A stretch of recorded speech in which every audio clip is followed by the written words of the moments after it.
Thank you. And thank you and welcome to our special budget meeting. Welcome to our guests as well. I have been thrust into the chairmanship today in the absence of our deputy mayor and the fact that our mayor is in transit and will be here later today. Before we call to order, let us begin, as always, by acknowledging that we are gathered today in Mi'kmaq, the ancestral, present, and future territory of the Mi'kmaq people. Today we gather with the intent, followed by the living peace and friendship treaties, with respect, cooperation, and coexistence. I'll call the meeting to order. The agenda. You have an agenda? What is your wish? I'll move that we approve the agenda. Thank you, second. Ready? Thank you. Any additions, deletions? All in favor? Any approved? Okay, we can start the draft 2023-24 budget discussion, which will, I believe, be led by Ashley.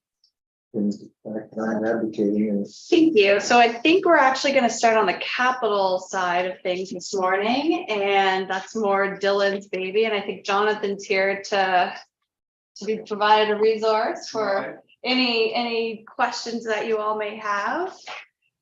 So yeah, before we jump in with the capital, I just thought we'd briefly review like kind of what we have yet to go over in terms of the budget. And I think with Jonathan here, want to start with the capital, like Ashley said, but we have provided a revised operating budget at this point.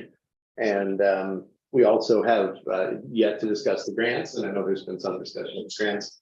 So starting with capital and knowing that we have a presentation at 11, we'll use Jonathan's time to the extent the council has questions about things, and then perhaps we will have time to discuss the operating revision or grants at council's discussion. Right. So we're going to do kind of I think we said a section by section through the 10-year capital. We don't need to discuss anything after 23-24 in depth, although people may have questions about those projects, obviously. Just getting the PDF here. It's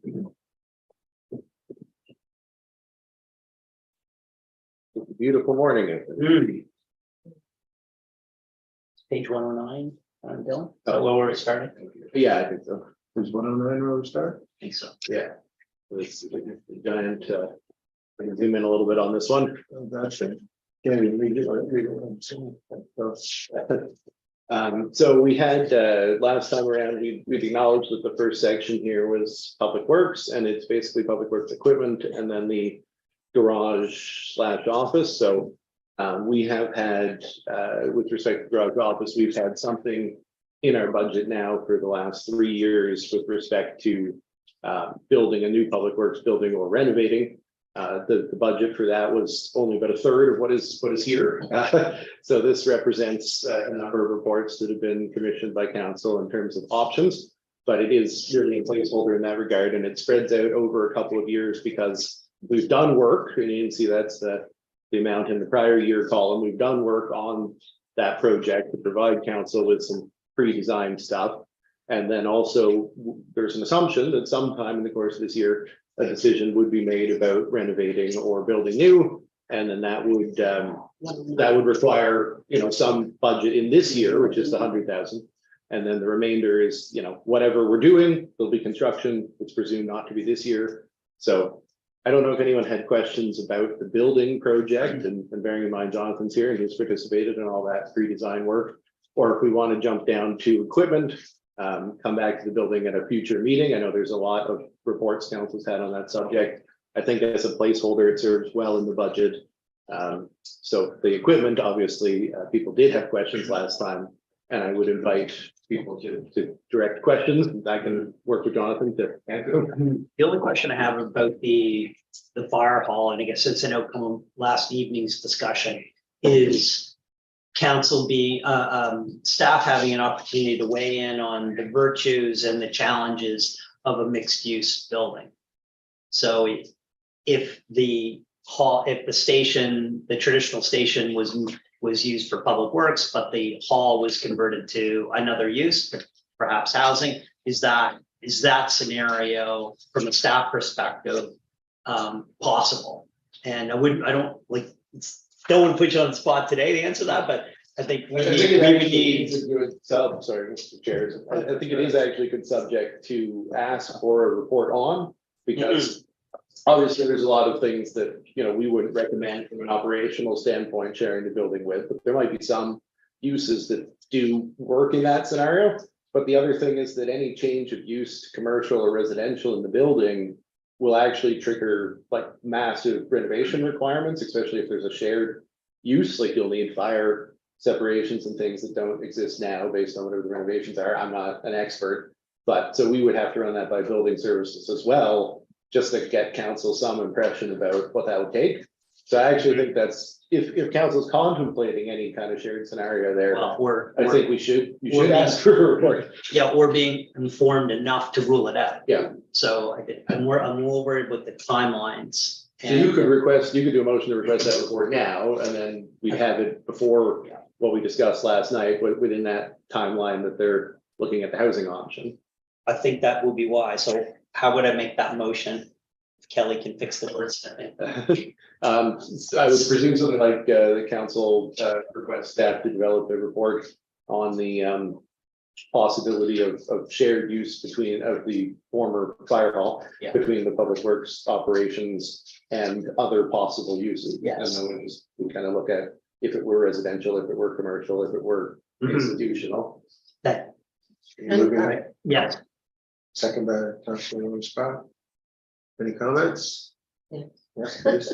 I'm just wondering, would that include an estimate of what rental fee we may charge if we had a separate, or to make it somewhat, it won't be sustainable, I'm sure, but but yeah, I guess my thinking was to have a view on the impact on operations if you had a shared use, mhm, multiple use scenario. okay. Yeah, I mean, we can also consider that. I wouldn't have thought to, based on what Joey said, you can add it to this motion if you agree on it. We may even have, I'm trying to recall in the Turner Drake report, like I know they did consideration in that regard, but I don't know if they actually said, here's what you could get per square foot rental or anything, but I expect we could come to that. We could, but they did not. Okay. Yeah, So there'd be a little bit of cost involved. well, I'm just interested because of some of the proposals that we did get. We may need to go down that road. Why not do it all at the same time? Councilor Knapp? There is a fire separation between the bays, which the public works is using now, and the rest of the building.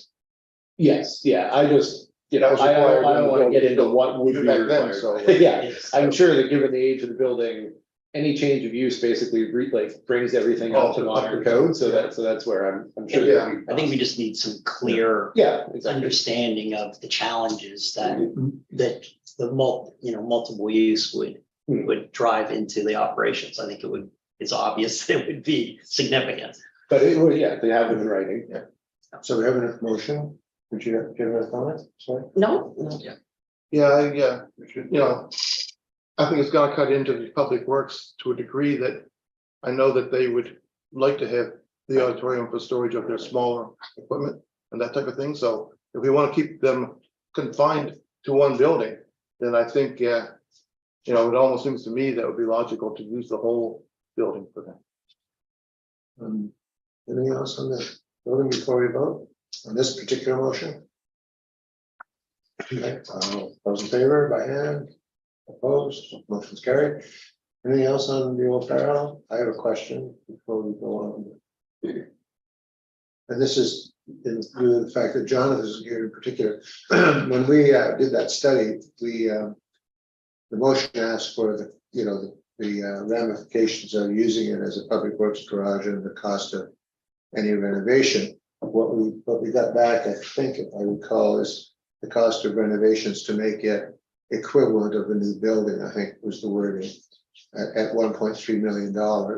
But I think, Mr. CAO, at one point you suggested or implied that it would be possible for public works people to continue to use that building without any renovation costs in the short to mid-term. And I just was wondering if Jonathan could comment on the practicality of that and how he sees it, how you see using that building going forward in terms of what it would cost us as a kind of a minimum case. Really just be the utility side, so all we're using is like the old fire bays themselves for storage. And we're not even technically even using the rooms in the backside of the bays. On the hall side, there is a minor storage that we use right now for electrical equipment. A couple of surplus items, but as in what would cost the town the way it sits right now. There's minimal storage on that side, of course, still things that are left inside. We need more room, I can enforce the office hasn't moved up there either, but just minimal utility costs right now. Okay. The way we said, they're spending no money, not upgrades to the building. Councilor Allen, see you. Yeah, I was talking to a couple of the workers and they were saying, so would it be helpful if you had just a garage door on the auditorium side to put the small equipment in? Yes. That's the biggest downfall right now, because there's so much equipment and we have no area to work on it. I know where you can get a couple of used doors. Absolutely. Even upgrade volume. Yeah, the on the base or the auditorium side, but any kind of work or storage you do outside, then the ones that you definitely can see fire pressure requirements, is you sprinkler protection, or especially if you're looking at commercial, residential rental. Beside that, or on the back of it, or on the other, where the washrooms in the back corner is, like, you gotta be careful. But if we were to use that all as public works, we wouldn't have to be concerned with that. Yeah, there's no change of use, so there wouldn't actually be a requirement for any building improvements. So I think we've talked about, that's one entrance that they would benefit from having. And then if we use the community room area for the electric department, having the separate access to that room would be beneficial to them. That already exists, so that's not an additional renovation. I think removing some things, like the old kitchen area, like it would be helpful to remove some of the things. So some small operational budget, tens of thousands certainly would get us year by year use of the building, in the current mode. I was just wondering, Jonathan, would you be able to comment on, if that also satisfies the requirement to have no further need for this building, or what would be required to move the offices up there, if you would recommend You doing that? almost need the auditorium side as well, because we have a lot of equipment, like small tools in the shop still, and even in the office, we have sprawled everywhere for storage. And mind you, if we gotta work on anything, we gotta make sure to do it on the bay sides and like on the auditorium. There's no fire protection on that side, period. So it's just simply storage and that's it. So we would need both sides, excluding, of course, the kitchen. Yeah. Yeah. But you need the kitchen, yeah. Maybe if you the kitchen, we can always use one of the back rooms with like a fire base side. We don't need. So I think it's, it is clear that if we thought, let's get 5 years with minimal renovations, say, but we want to be able to demolish the old garage, or we want to be able to move the office up there, which I think for efficiency's sake would be an improvement, I think. Then we probably need a, renovations budget, but certainly one less than what Yost had recommended. Yes, thank you. And can I just ask, how does staff feel about the two locations? Is it working out okay? Even what we have now, like it's just, we're 75 increasing our capacity, our arm room length, where we can actually work anywheres. Because in there, it was just dangerous just to get out of the truck, because it was so tight. So we're very happy, we're happy. We don't mind waiting in between time for the final decision. So we have. I see we've been joined by His Worship the Mayor from an undisclosed location. Are you interested, sir, in taking the gavel? No, if you are prepared to do that, okay. These links for some reason are extremely tenuous. This is like day 3 of poor connection, and I wouldn't want to interrupt the discussion in the middle. So please proceed. Okay, fine. We'll try to limit it to one at a time. I got in at 3:30 this morning, and that doesn't help the issue either. So You should be on top of your game then.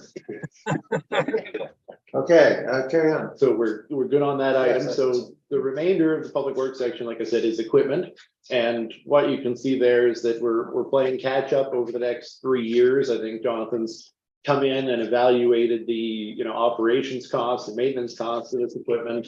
And the recommendation is, a lot of it would be better replaced sooner than later, rather than dragging out these replacement costs. And he'll talk to that happily. So you'll see over the next 3 years that the expenditures do exceed reserve levels there. And we're recommending a couple of things in this year. So with Jonathan here, if anyone has any questions about any of the equipment, but particularly the stuff in the red, which is the column in the red, which is the current year 2023-24 column. Essentially the tractor, which was carried over from last year with an increase in budget, and there's a bit of an explanation on that. The attachment, and then the truck, which I believe last year was seen as a future year expenditure on the 10-year budget, and the cost has been updated. So I just have a question. My understanding is the only way we are funding the equipment reserve is through transfers from the capital reserve. It's $30,000 a year from the funds which are dedicated for capital spending. Transfers. Now it's 4 different reserves that goes into. They're all capital reserves. Fair enough, but under that kind of classification, we don't augment that modest transfer with any other funding. No, it's been 30,000 For for a a very while. long time. Right, so I guess what we've got a balance now, I believe actually somewhere around $350,000 in the equipment reserve. But we're talking about spending close to that to burn it down. So do we think this is the only major equipment purchasing that we're gonna need over the next several years while we rebuild the Well, reserve? you can actually Yeah. see there's some in the next 3 years. There's several pieces. So, we really would have to presumably go outside of the, typical reserve funding, whether Mhm. that's transferring money into the reserve or whether Or that's borrow. just, borrowing, or whether that's using the capital reserve. It's not like the capital reserve can't be used to purchase Mhm. equipment. And then after that, we consider, was that level of 30,000 going forward, now that everything's new, adequate? Or based on what Ashley can easily calculate the linear depreciation of this, what should we be putting in? Yeah. So that math would say $100,000 is a more reasonable I would average think so. search, something like that. So I just think we should do that. If we think that transfer needs to be $100,000 to make sure that equipment's being acquired through the equipment reserve, we should make sure that the equipment reserve gets $100,000 transfer a year. So that could be done starting now. I mean, that's, yeah. And the only reason I say that is I think it's just very helpful for the community to see when they're paying the infrastructure fees, where the money's going. I think our narrative historically was that the infrastructure fee was predominantly supporting infrastructure, but obviously now it's evolved over time. It's not just supporting infrastructure, now it's supporting infrastructure and equipment. Fair enough. Yeah. I'm just Or we have- that could be the transfer revenue. or Yeah, that could be the dividend. But I mean, it's all story, it's just helping with the communication, but I do think that this math, which I'm sure is accurate reflection of costs. We just had a similar conversation with the Joint Services Board on Wednesday about how expensive things are and how much, but also on the other hand, how valuable used equipment is to resell was the other split side of the coin. But I do think that what this tells me is that we need on average $500,000 over 5 years, not 120. So it is what it is. And I assume CAO that all of those big ticket items will have to go to RFP and you'll go out and get actual budgets when. Yeah, well, we've already gone through that with the tractor, and some of these can go through a standing offer process now that we're subscribed with Canoe, so that's basically a national procurement process for equipment. That makes it a lot more expedient. And I think, Jonathan's been getting a lot of familiarity. We only signed up for that a little bit over a year ago, so we've gotten a lot of practice with it over the past year. So yeah, but we will always follow procurement practices, of course, for them. So if you did want to, we do, I think in all of these meetings, direct staff to revise the budget accordingly. You could request that change in transfer. Now, just you can also think about it and come back to it. But Well, I I think that strikes me as a very wise thing to do, because what it brings us back down to is we've got these two competing pressures. One, we've got the province saying we want you to have a minimum level of reserves, but then we have a capital and we've got a program that's spending all the reserves. So I think we have to figure out what the minimum level of reserve that we're willing to accept, and make sure we don't exceed that if that's the plan. So I think setting up the $100,000 transfer versus the 30 is a smart thing to do. Yeah, I think it looks into the future very appropriately. And I think what that'll obviously do is reduce the amount of money that's going into the capital reserve, but at least it's real. At least it's And you can see where it you is. can see where Do I it hear a is. motion? I move that we increase the amount for the transfer from the capital funds to the equipment reserve and reset it at $100,000 per annum versus the 30 that's in the version 9. I'll second it. Second from Con. Any comments, questions? No. All in favor by hand? Opposed, motion's carried. Yes, ma'am. Okay, I just want to know here under Edgewater Electrical and Lighting. Does that include what the chamber's asking for with plugs being added to lamp posts and their light up the town?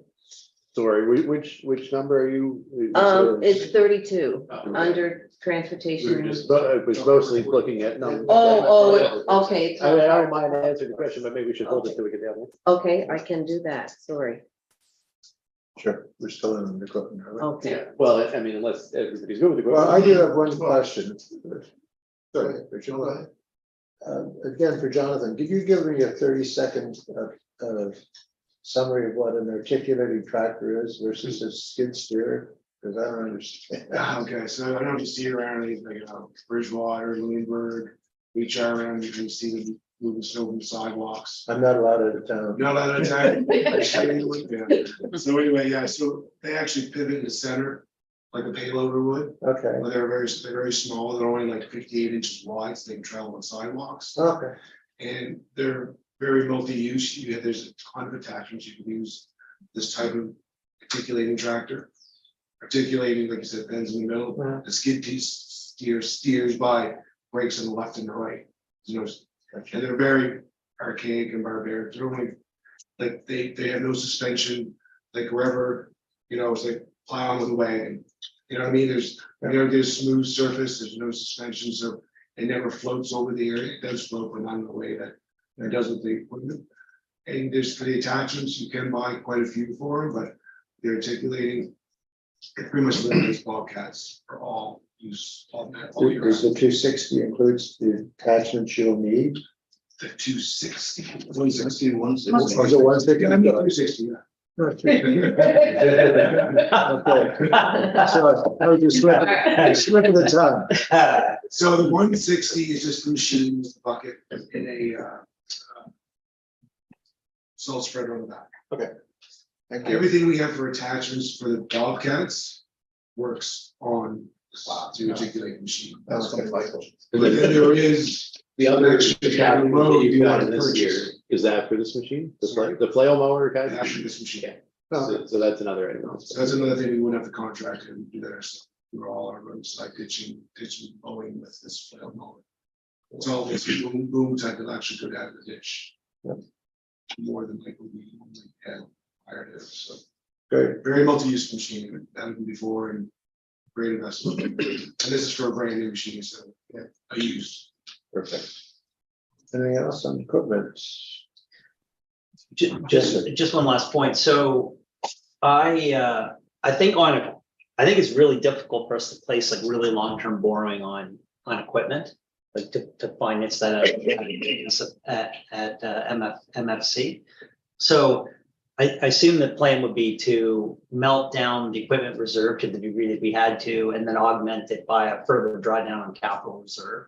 as the placeholder versus trying to finance. Yeah, I think so. And Appreciate it. whether, as you said, if it's $100,000 for 5 years, but we don't have it all right away, whether we keep the balance, in our minds as a negative and then restore it by transferring less money, you know what I mean? Like, that's our decision in future year budgets. But it would either be, let's go over on the capital in the required year, which I think in this case would actually be the year after next. Yeah, And just keep the transfers at 100,000 every year anyway, to the benefit of the equipment reserve. Or we could adjust those transfers because of having gone so high, looking ahead, we'll have a lot of new equipment. But typically this equipment is only amortized over 10 years. Well, 5 to 7, I 5, think, yeah. for the most part, yeah. Okay. The larger equipment would be Yeah. 7, I think. Can I just add a sidebar that items, as I understand it, item 14 is no longer in the budget, or shouldn't be?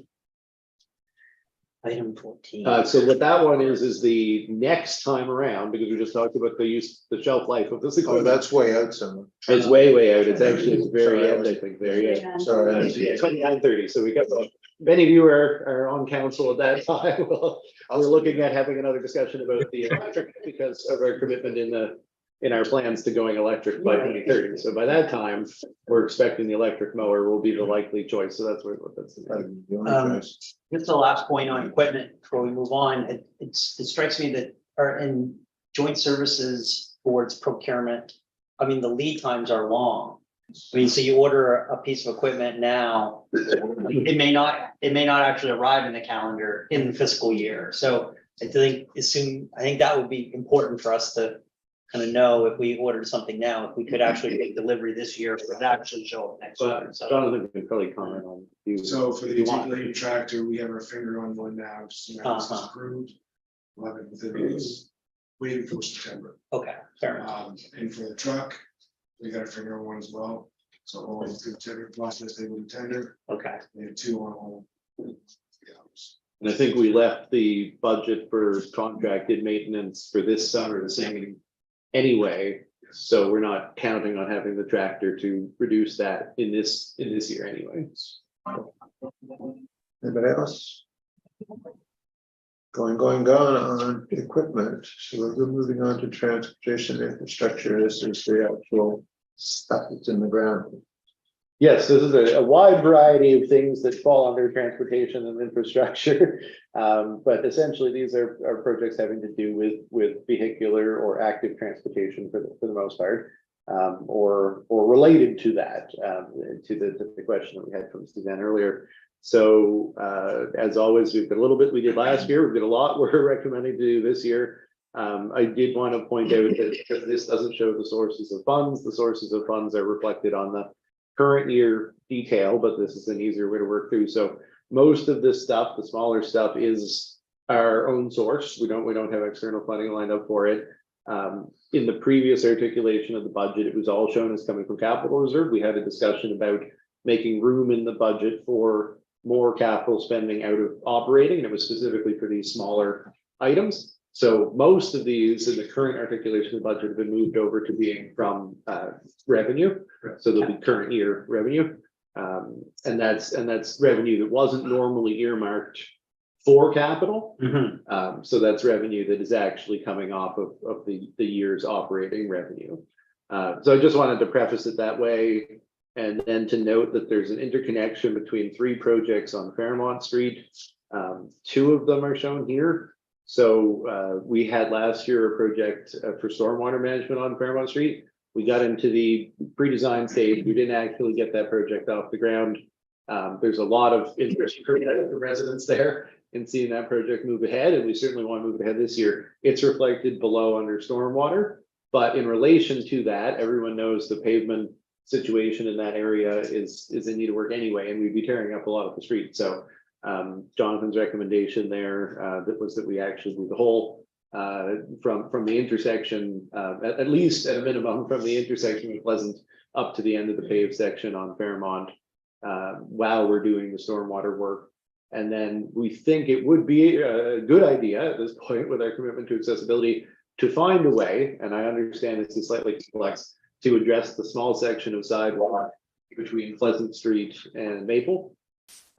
It is below accessible grade. It has issues with the adjacent hedge. It's well documented. Obviously, any widening of that sidewalk to code means there's not enough road left for two vehicles. So we'd have to be looking at the opposite side of the street in that scenario, but I think you feel this is close to head. On which request, on which connection? On Fairmont? This is just the small stretch on Fairmont going up the hill beside the hedge. By Bill's. And so whatever we would do would require work, we wouldn't have an instant solution, but while we were designing the stormwater and getting everything ready to go as a project, we'd like to tackle a recommendation on that. So the sidewalk part and the paving part are in this section, and then the stormwater parts down below.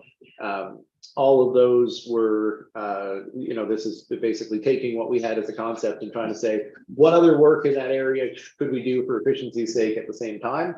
And that's why those are in this year. I'm just saying that because we were talking about possibly moving any of these projects in future years. It's important to understand the interrelation of those projects. We don't have any external funding for them, but given the frequency of external funding for these type of projects and the priority on Main Street for much larger work, I don't expect there's going to be any opportunity to access external funding for this. So that's why we're just recommending going ahead with it on our own. And then I guess I also will mention that one of these projects shown is recommended from borrowing, which is the Filbert Road chip seal. And again, we know the condition of Filbert Road is quite poor, but the treatment there we're recommending is similar to what was done on Clearland Road previously, properly patching and fixing and doing the understructure of the road, but then chip sealing the top of it for, it's a more rural road and it's easier to maintain a chip sealed surface as long as we stay on top of it.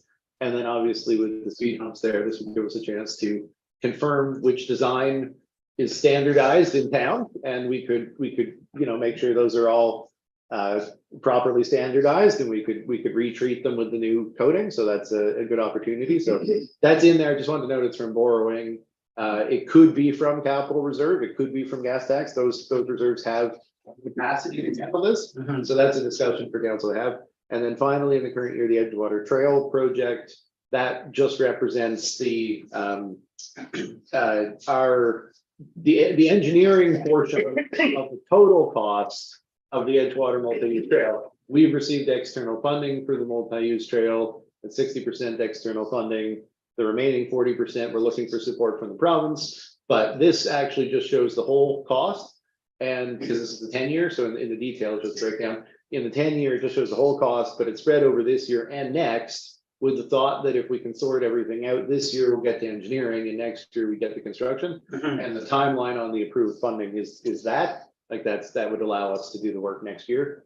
Councilor Farrell? Yes, I do. I actually have two questions. One of them has to do with the Filbert Road and the chip seal pavement. Subjectively, and I drive that road frequently, I don't have a sense that it's in bad condition. So I'm interested to learn more about what the problem is that you see. A lot of it's how it holds water. It's actually lost a lot of its crown in the road, so it's actually gone the other way. It's for more of the heavy traffic, especially.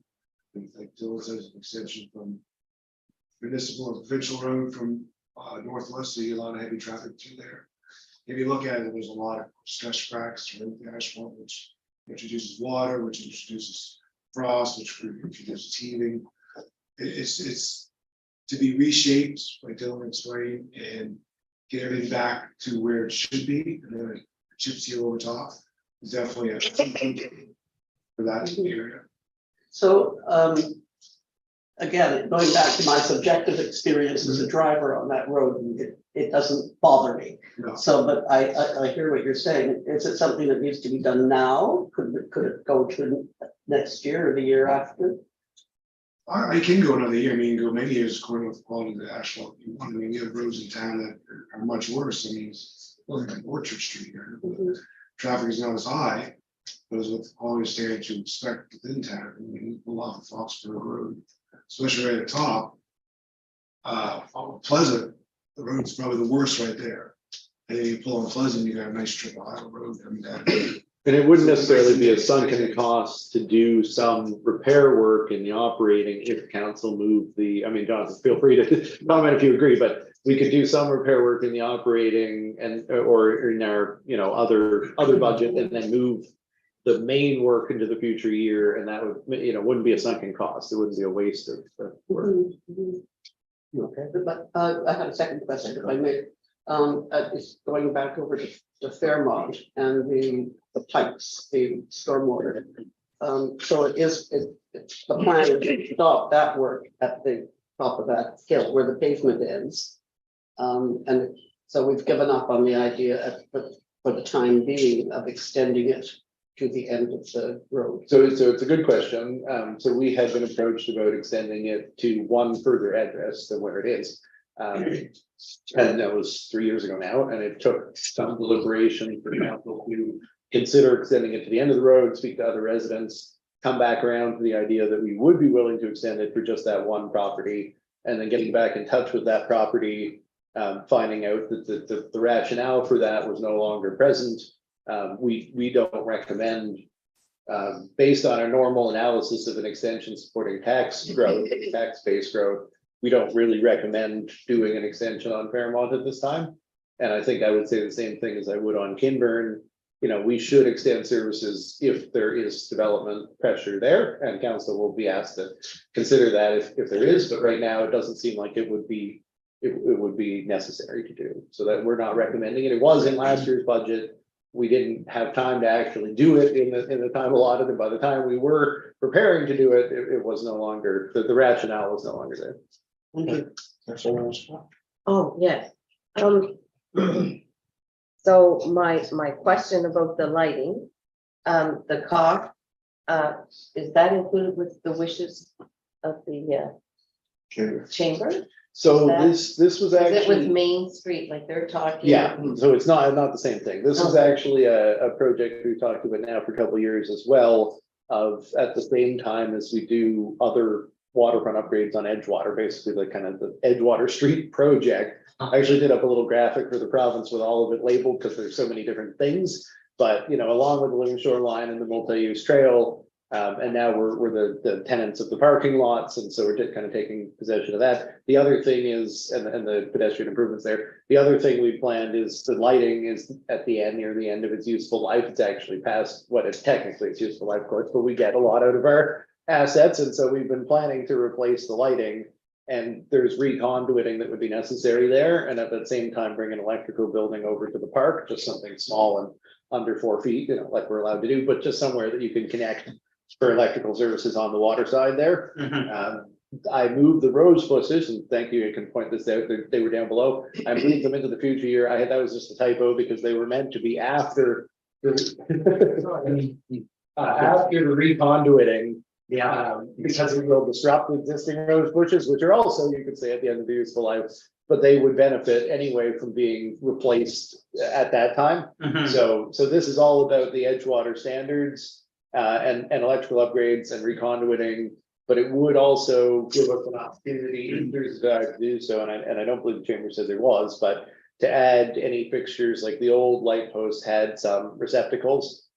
So if we want to do anything like that, we can figure that out. So if we wanted a receptacle for additional lighting on top of those light standards, we could. But I know that those are usually decorated with existing light as the light, so they may not require any more decorative lighting in the holiday mode. Mhm.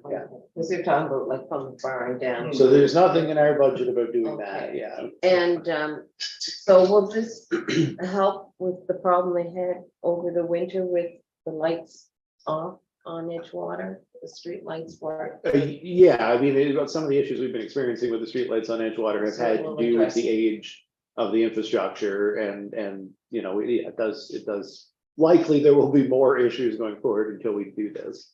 But that project was actually recommended for next year, just so that it's clear. Okay, and Edgewater Trail is from where to where? So the Edgewater Trail is from Kenny's parking lot all the way around, and it would go Water first behind the side. comfort station and then the Teaser crossing there.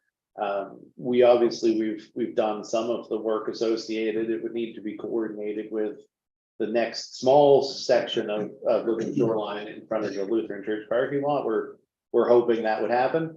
But we've designed and budgeted the Living Shoreline from the end of the Lutheran and United Parking area around to Keddy's as not requiring the additional Living Shoreline extension, because that's still unfunded.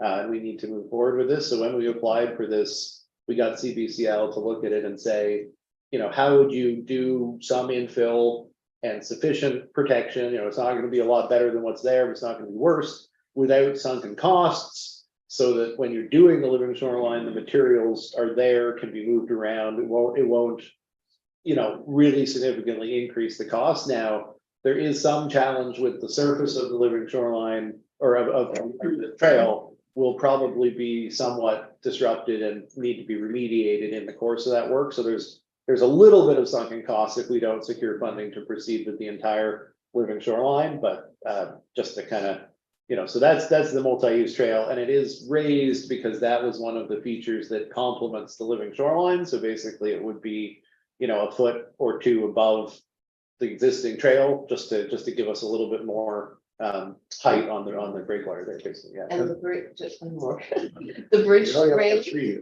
oh, okay, I'll pass. No, I'm joking. Oh, the bridge on Main Street, the, So it's not even the bridge you would think, it's, well, Jonathan could jump in, but where would you describe? my house, So you're talking about the one up by, Carl Noss's mother. Yeah. That's, yeah, yeah, Yeah, it's the pipe, it's like Yeah, plumber's pipe or it's something. exactly. Basically, The tongue liquor in the winter time stick on. Yeah. That was a tradition in the winter. Heritage pipe, I think. You want some more plumbing fittings and fix it up, but I don't think it's really, We have to, really take a real we issue. have to refer this to No. heritage. It seems to be. Yeah, it's a facade. It is. Yeah, It is. It needs to work there. That's why it's a little high, the number. Yeah, okay. Councilor Phoenix, you have a question? Just a couple questions. I'm assuming based on our presentation last meeting, that item, pardon me, where are we here? Item around the Main Street Edgewater intersection, that 30,000 for this year is our obligation to finish off paying them for the engineering work that we've incurred to date. Well, no, we would, I don't know with the 11, yes, I guess about half of that is what we've incurred to date. The other half is the option to proceed with a Costing. a pre-design sufficient to go to tender. So Okay, if we pick something, that's also included in the 30. okay, And then we wouldn't be including the actual tendering and construction. And obviously, as we discussed, the option here for next year for construction is less than it will need to be for most of what's been discussed, but certainly with the roundabout option, if that were pursued, the costs would be more than this. And No, council, obviously, yeah. this morning, I think we kind of said we would discuss, do we want specific cost estimation in accordance with, the options that were discussed? I think we kind of discussed two options we might request some additional costing on. So if we want that, this morning is a good opportunity to discuss that. So can I ask the question? Do we want to thrash this out this morning? We have an hour and 16 no, minutes. no, that wasn't the point of my question, sorry, Chair. So, it's fine. I think we should have the conversation, I just don't think we should have the conversation right now. So can I ask when? Because it's kind of important. Well, It could be at the next budget meeting, or it could be at the next regular council meeting. It has to be one of the other. May, the next council. Okay. So, so just overall, Dylan, when we haven't drawn down on the gas tax reserve for years. We've been funding it again. Now, the federal government hasn't increased the gas tax payment in ever. So it's the same number now as it was in 2005, I believe. But so we continue to take that money, put it in the account, but it seems, I don't know what the eligibility rules for what kinds of projects are we allowed to draw down on that reserve to spend. I take it we can use it for the chip seal project perhaps on FOBO, and maybe as our contribution, our matching money for the wastewater project that we have in the next category. Like what are the parameters? Yeah, we were pretty broad. That's one thing that has changed over the years. So it was initially introduced being pretty much about paving, kind of more restrictive. The rurals don't have paving responsibilities, so they long lobbied to allow it to be spent on it, just about anything you could think of. So it's gradually been expanded. So for towns, we could always have just picked strategically the projects for which it was eligible. We've always had projects across the board. But we also could, now we could put it to a lot of things. So anything here in this category is definitely gas tax eligible. And what about the water and This- water as well? Yeah, water and wastewater, certainly the stormwater. So yeah, so, you know, the Fairmont, you know, the combined all three projects, that is a good gas tax project, that one, or the Covert chip seal is. Now I'm thinking about it, I wonder if I reversed them when I was talking about it. I think maybe the Faubourg one was shown here as being from reserve and the Fairmont one was shown as being from borrowing. That's well, detailed on the so- previous page, but yeah. But the plan would be to, right now, we would draw on the 611 overall program. We're gonna fund 225 of that through borrowing, to another 200 or so via the capital out of revenue. And the rest would come out of Capital Capital reserve. Yeah, and we can always toggle the borrowing versus reserve. Okay. Based on financing costs. so I guess the virtue is like what on the chip seal, like what kind of life you get out of the chip seal project? Like is that we'll enjoy 5 or like how many years until we have to do something more comprehensive if we spend that money? I think when I remember right, I mean, compared to brand new, which you houses that we much longer life expectancy, you're looking at least half.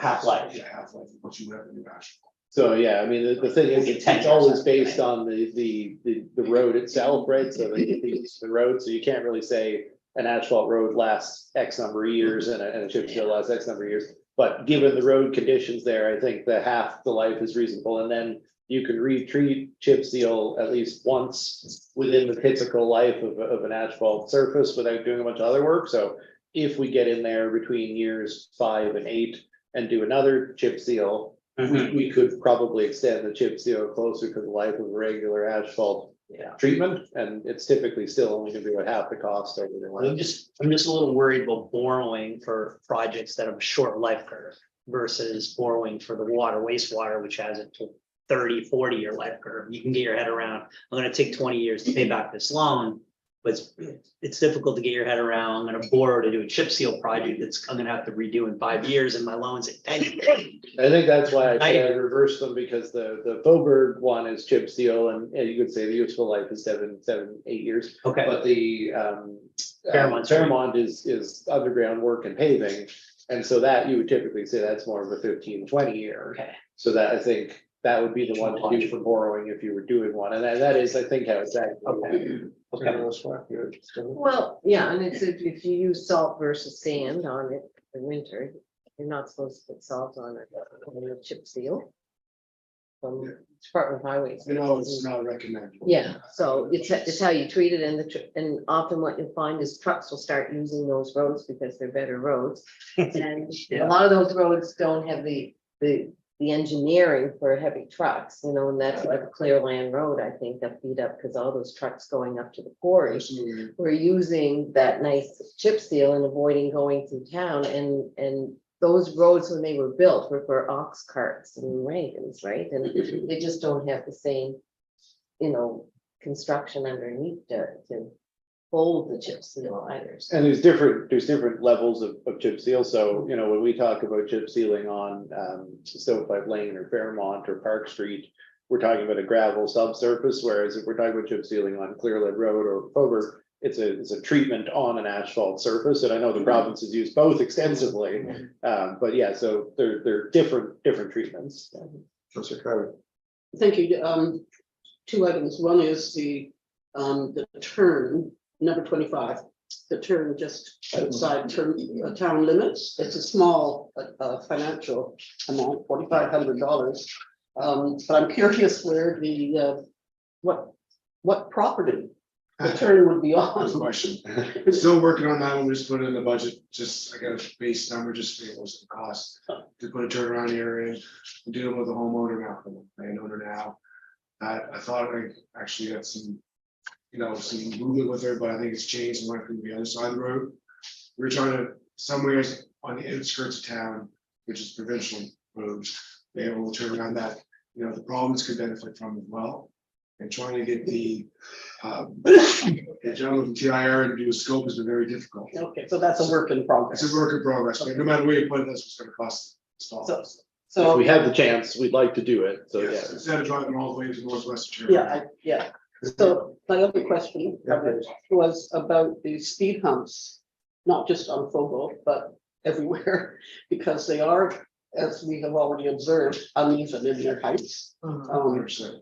And whether those are gonna be repaired, where would it show up in the budget? Yeah, so I think it's a bigger conversation because we also said that we'd like to standardize, I believe the intention that long term, it ought to be, is to standardize between the speed cushions and the speed humps designs. And we may feel that's years away, let's leave the two different the way they are. The other thing is the company that does the work, and Jonathan comment further, but this is something that they're getting experience in, and it is done quite manually.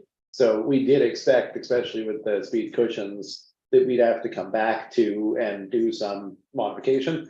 If there's work on Coburg, it's a great time to do it.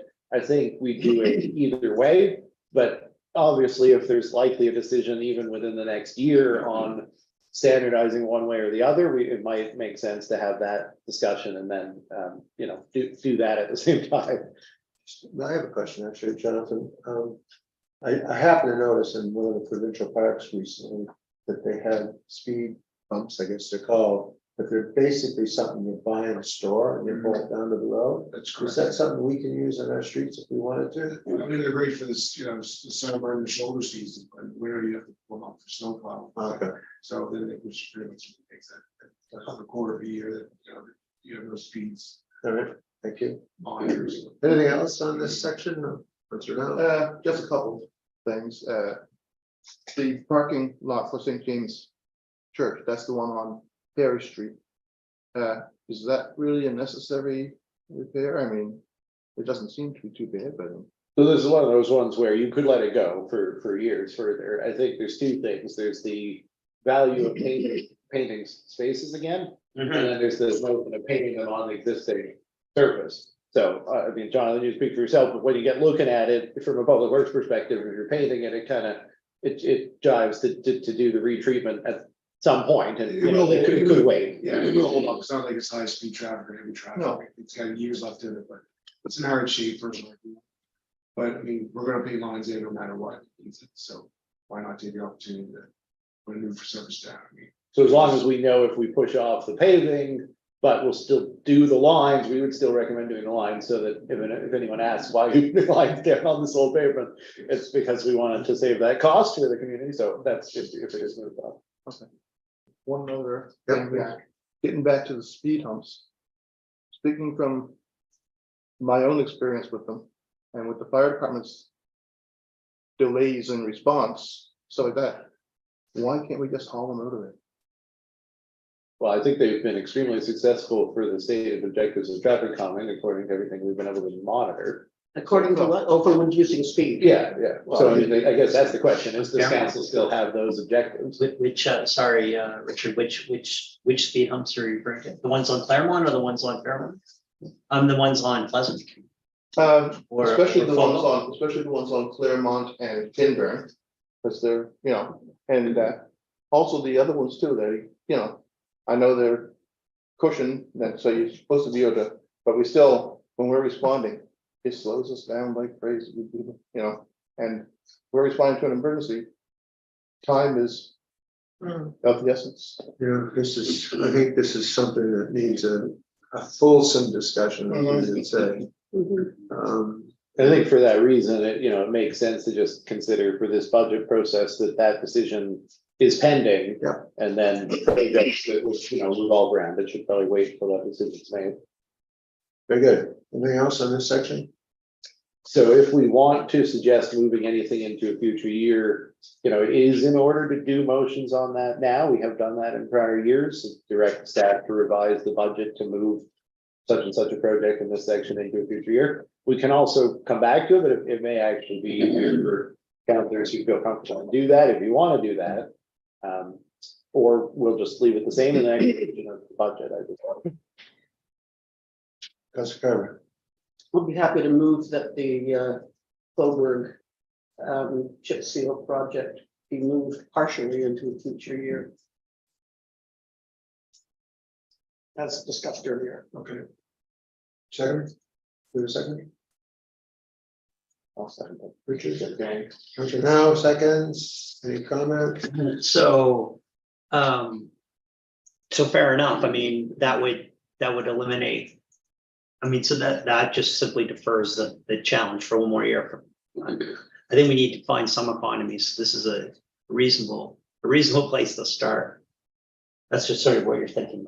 And you just, if we have to find something big ticket item that much, I would rather prioritize Fairmont, a 15-year project that has to go to tender and it's complicated and we're digging up the road, and rather than spread the resources trying to project management, both those complicated projects at the same time, but like we're definitely don't have the money to do everything.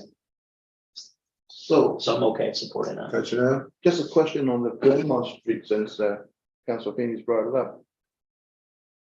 That disabled through doing the work for the drainage and that type of thing. Are we digging up the street to connect it to so it's gonna be all going into a separate system, wastewater system, or is it going to, a separate stormwater system, I guess I should say? Yeah, so the intention here is to essentially de-link existing surface drainage from the sanitary system and put new surface drainage serving the corner of Pine Grove on Fairmont, and then Fairmont, at least between, you don't have the grade to go further than the Mahone Bay Center entrance, basically. So that area around the bottom of the hill that has such stormwater challenges would redirect the surface drainage into a separated storm system. And then, and from there through the upgraded culvert under the Mahone Bay, the sports field, what I'm talking about. And we also would be adding some catchment for stormwater, so we can pick up, like we talked about where the existing stormwater is that's going to sanitary, but there's also existing stormwater that's just causing havoc on properties, both town owned and private, which can be picked up at the same time. Can we come back to the motion now, please? Get that resolved before we move on. Yeah. So we have the motion to defer in part the Fulberg Road chip sealing project for 1 year. For future years. Yeah, I mean, we'll just, yeah. Two future years, okay, is that done? And seconded, yes, all in favor? Those opposed? Motion's carried. Okay, now we can talk about other things. So with the Fulberg thing then, so it will only go down, and is the drainage across the field, the sports field, sufficient to carry the extra water? Because I understand when they put the pipe in across, the new pipe in across the field, it's not quite high. So it's not really catching all the water. Well, the pipe across the field is a very substantially large pipe. We upsized the pipe going in. So that was based on that thought. I mean, if we run into a situation where I don't know if the right term is catch basin, John, then you can jump in, where that pipe connects to the drainage along the margin of the field. If there's any backup of water there as a result, which we really don't anticipate with the size of that pipe, as long as it's maintained and unobstructed, we'd have to look at what to do to extend the capacity of the ditch there. I don't think it would be a ton of work, but it's also not something we expect to do. Jonathan, do you want to? No, I agree with everything Dylan was saying. I mean, it is size well above anything that's gonna come off, Fairmont or Pine Grove or along the sports. I'm more concerned with the height of it from the bottom Where of it's the laid. ditch up, where it's laid, rather than the So there side. could be some accumulation of water in that ditch Yeah. before it actually overflows. into Before that it actually But the flow through the pipe based on the diameter of the pipe. will be Yeah, I'm not worried, I'm not concerned with that. I was It's just they're how much actually water is on in the ditch before it actually gets to that pipe? Yeah, which we have to look at the other culvert that's on the other end. Might have to infill there a little bit to eliminate that, could be stagnant water, which, I understand what you mean. No, But to get rid of it, yeah, we got ample means of size and capacity. There always was standing water in that ditch, so while it's not ideal, Yeah, but, yeah, I thought the whole idea was to try to get rid of that standing water.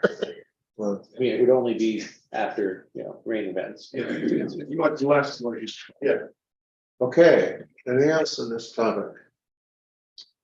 So if counselors don't have anything else on the topic, I wanted to mention here, we've discussed the multi-use trail and how it fits into the budgets.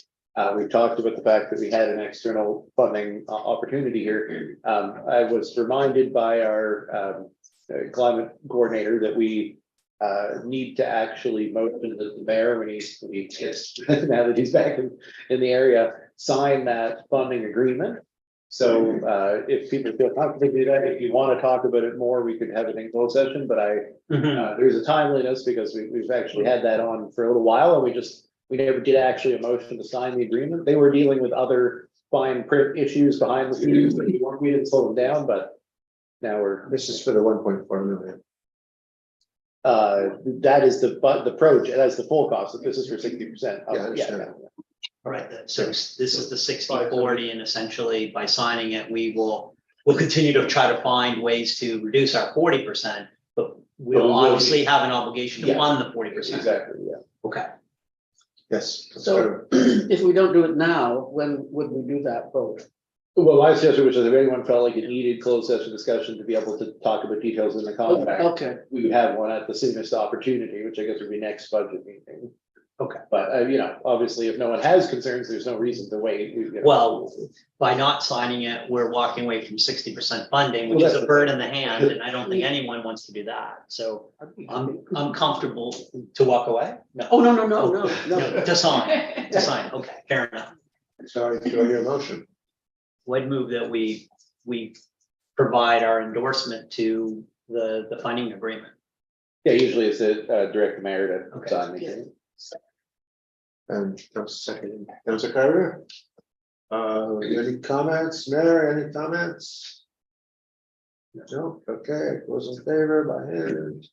Dylan, at what point would that be announced? Okay, Yeah, that's why I'm kind of talking about it in vague terms. Obviously, we will be as soon as we can coordinate the announcement with the. The with the summer, you think? okay. Okay, Tangentially, I see you announced 11 point something billion dollars for sewers and water and stuff the other day. So are we on to administration now? Think so. Okay, So the administration section kind of collects projects in one area, arguably really the third of 44 belongs in the previous category. It is transportation, it's gas tax eligible and et cetera. But the other projects were all around this property that we're in right now at Town Hall. We've had a number of proposals were in last year's budget. The council decided to defer them to this year. Jonathan's reviewed the costs. We think the costs are pretty accurate here. So this is basically the exterior work that hasn't been done now in quite some time, and it's a combination of painting and necessary rehabilitation work. Wouldn't change the historic now registered facade of the building, but and then the electrification piece has to do with fully moving away from fossil fuel usage in the building, and we did have a recommendation from Climate and Environment Committee last night that the council referred to here, so I'm just mentioning now it's been referred, it's here, which was recommending the council do proceed with this electrification project in this year.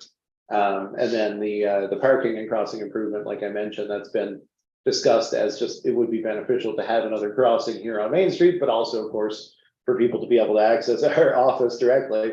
And there's a need to do some renovation of the entrance and the I don't know what to call it, grass median, flower area there.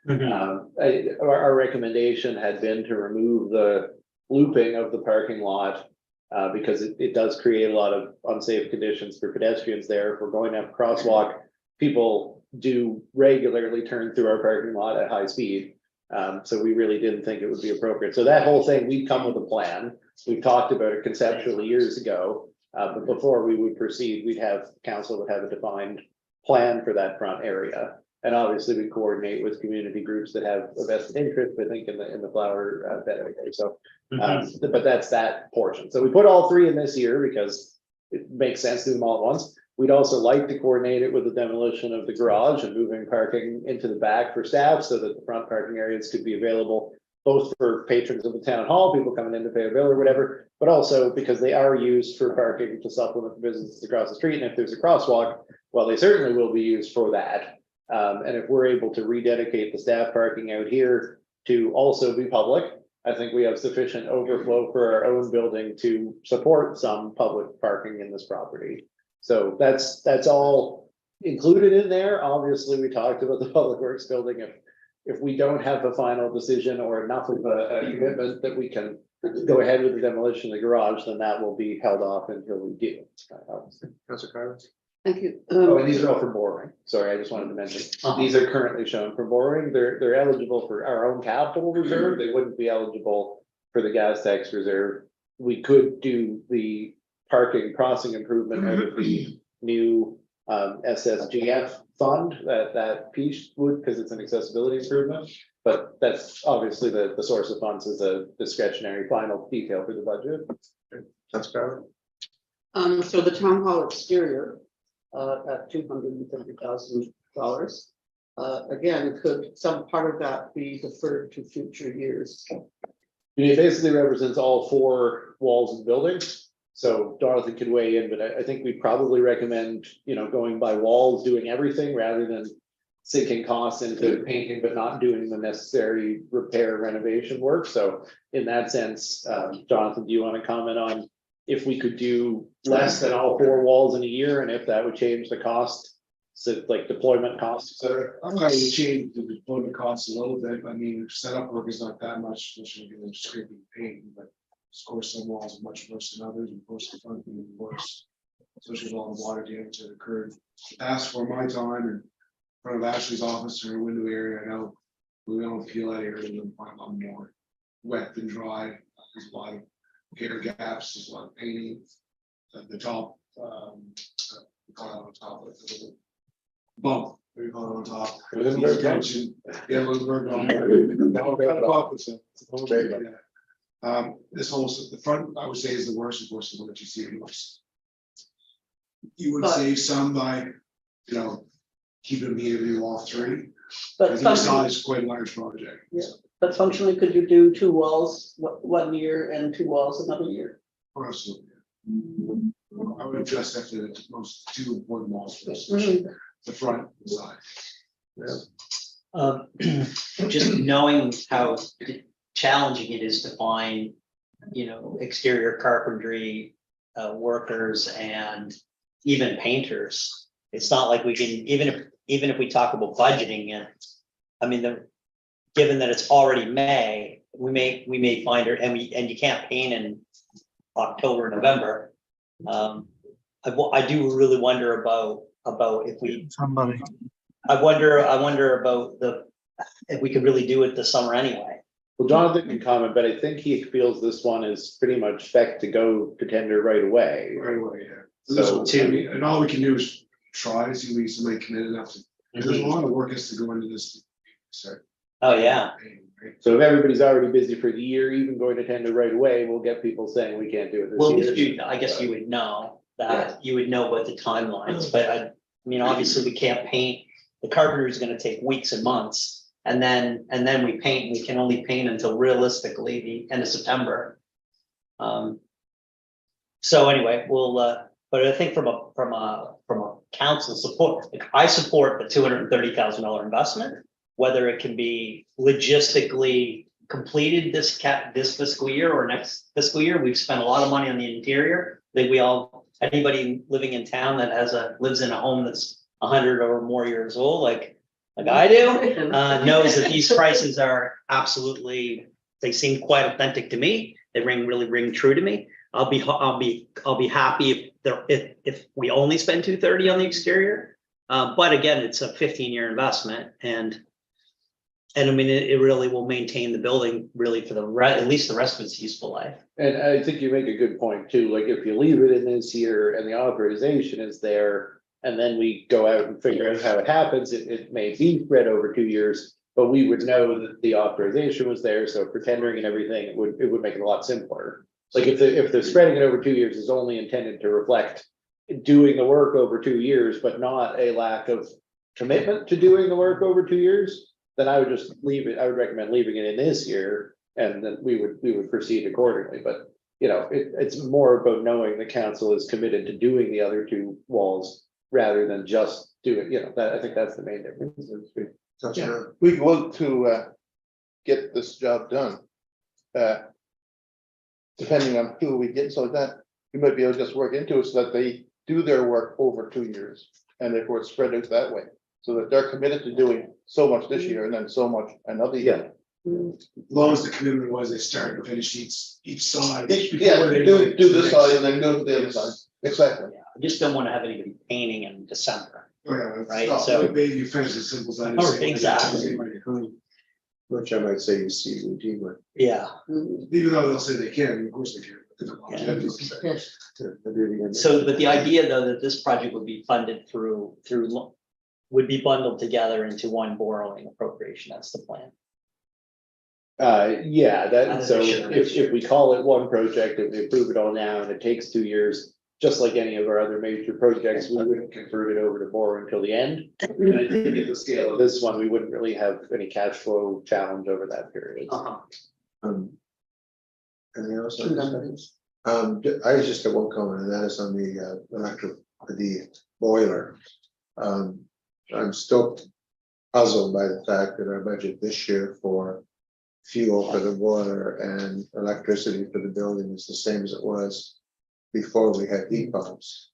And I happened to notice the other day when I was in here on the weekend that this heat pump in particular was pumping out heat, and the boilers or the baseboard heaters were all hot as well. So what I would suggest you do, just as a test, is turn the boiler off and run the thing with heat pumps and see how we do.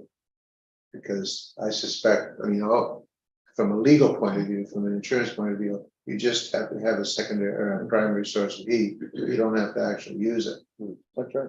Yeah, there's, you know, mornings heating up sometimes, you know, depending on how the building was overnight in the winter. It's necessary to get the heat up in the morning. But I totally agree with you that we could, you know, make a project out of trying to reduce the use of oil in the building. And I think that, you know, that's a necessary thing, whether it's oil or electric, just from an efficiency standpoint. I think you're fine with these things. First of all, you don't have to turn the heat off at night, you just turn it down a bit.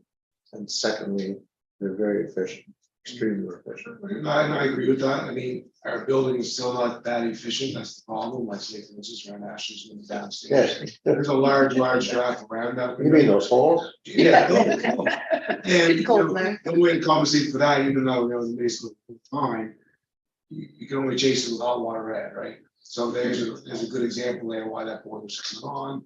There's a couple places in the like clerk's office down below, a couple on our side, and our CMP emergency heat station. There's only oil over there. That's the second boiler, right?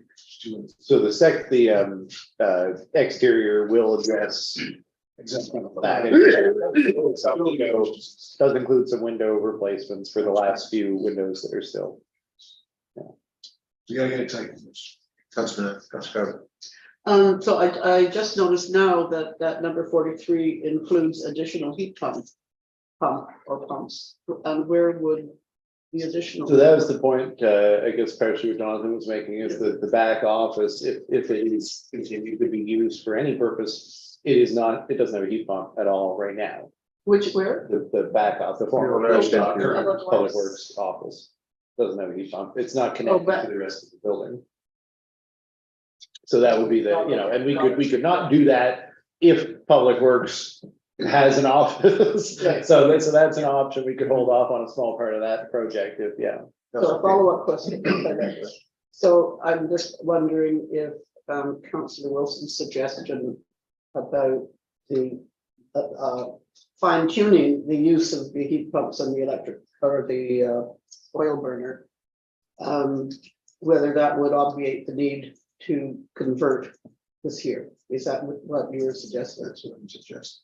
I mean, from a, you know, the cost perspective, I think there's a point to be made there. I think as far as, you know, our commitment in terms of greening and, Correct. you know, making a demonstration to the public that our buildings, and this is the last lingering, you know, we have this building and we have the former fire hall. Right. The new fire station is electric, our other facilities are, so, yeah, so there's that, right, you're right. Yeah. So if it comes down to budget decision versus decisions of principle of the environment, the budget may win. Though it's only $30,000. Look, I'd prefer to think about this as really more of a climate change initiative. I think I think that there's probably a business case to make the conversion just based on, you know, the migration away from oil seems to be a wise thing to do. We've also have the home program. We've tried to stimulate the conversion off of oil to electric. So, you know, if it's good for us strategically to talk to our customer base about doing it, we should probably do it ourselves.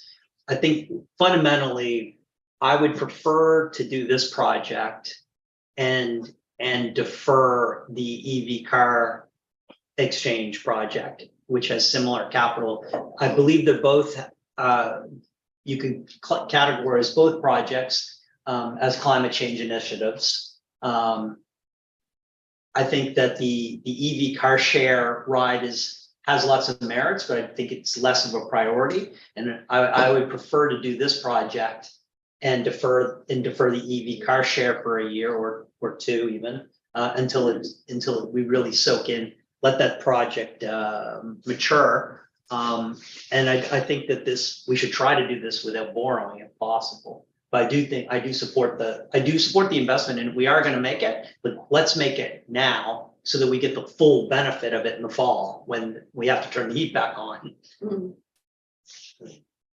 Sorry, I just want to interject one thing. That is, if that prevails, which is fine with me, I would suggest that the technology now exists to run our hot water wastewater heaters with a heat pump rather than just a straight electric furnace. So I think there's an opportunity there to maybe get the best of both worlds, just from a technical point of view. Yeah, we can certainly look into that.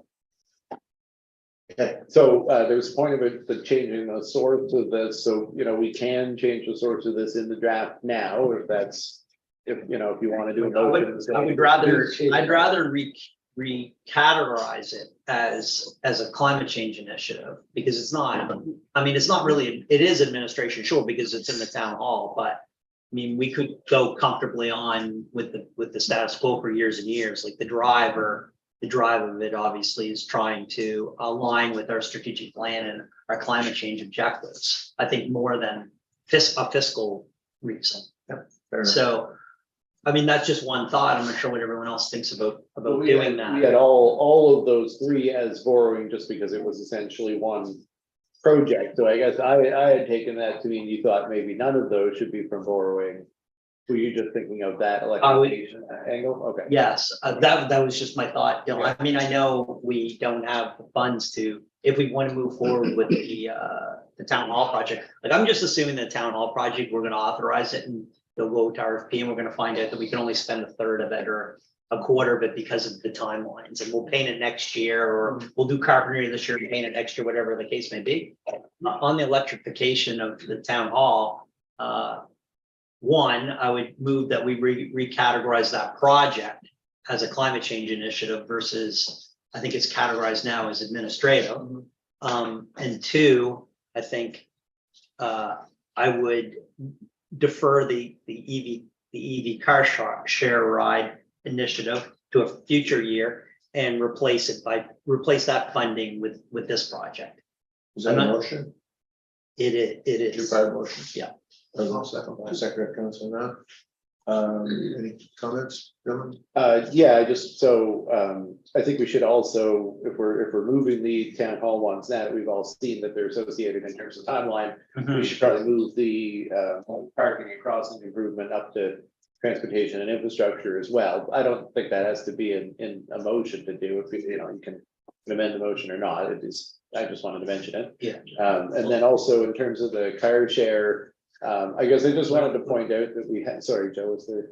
Oh, sorry, I didn't, is car shares under operating? Yeah, oh, yeah, no, car share's down at number 53. 53. So this doesn't show external funding, so it shows that at 40, the projection here was that it would be, FCM would fund 50%, and then what I wanted to call attention to was the other part, was that we have presented, and we sent our climate and energy program manager to speak with Modal about the possibility of cost sharing, and it's likely that if they want to do it, they'll want to do it next year anyway.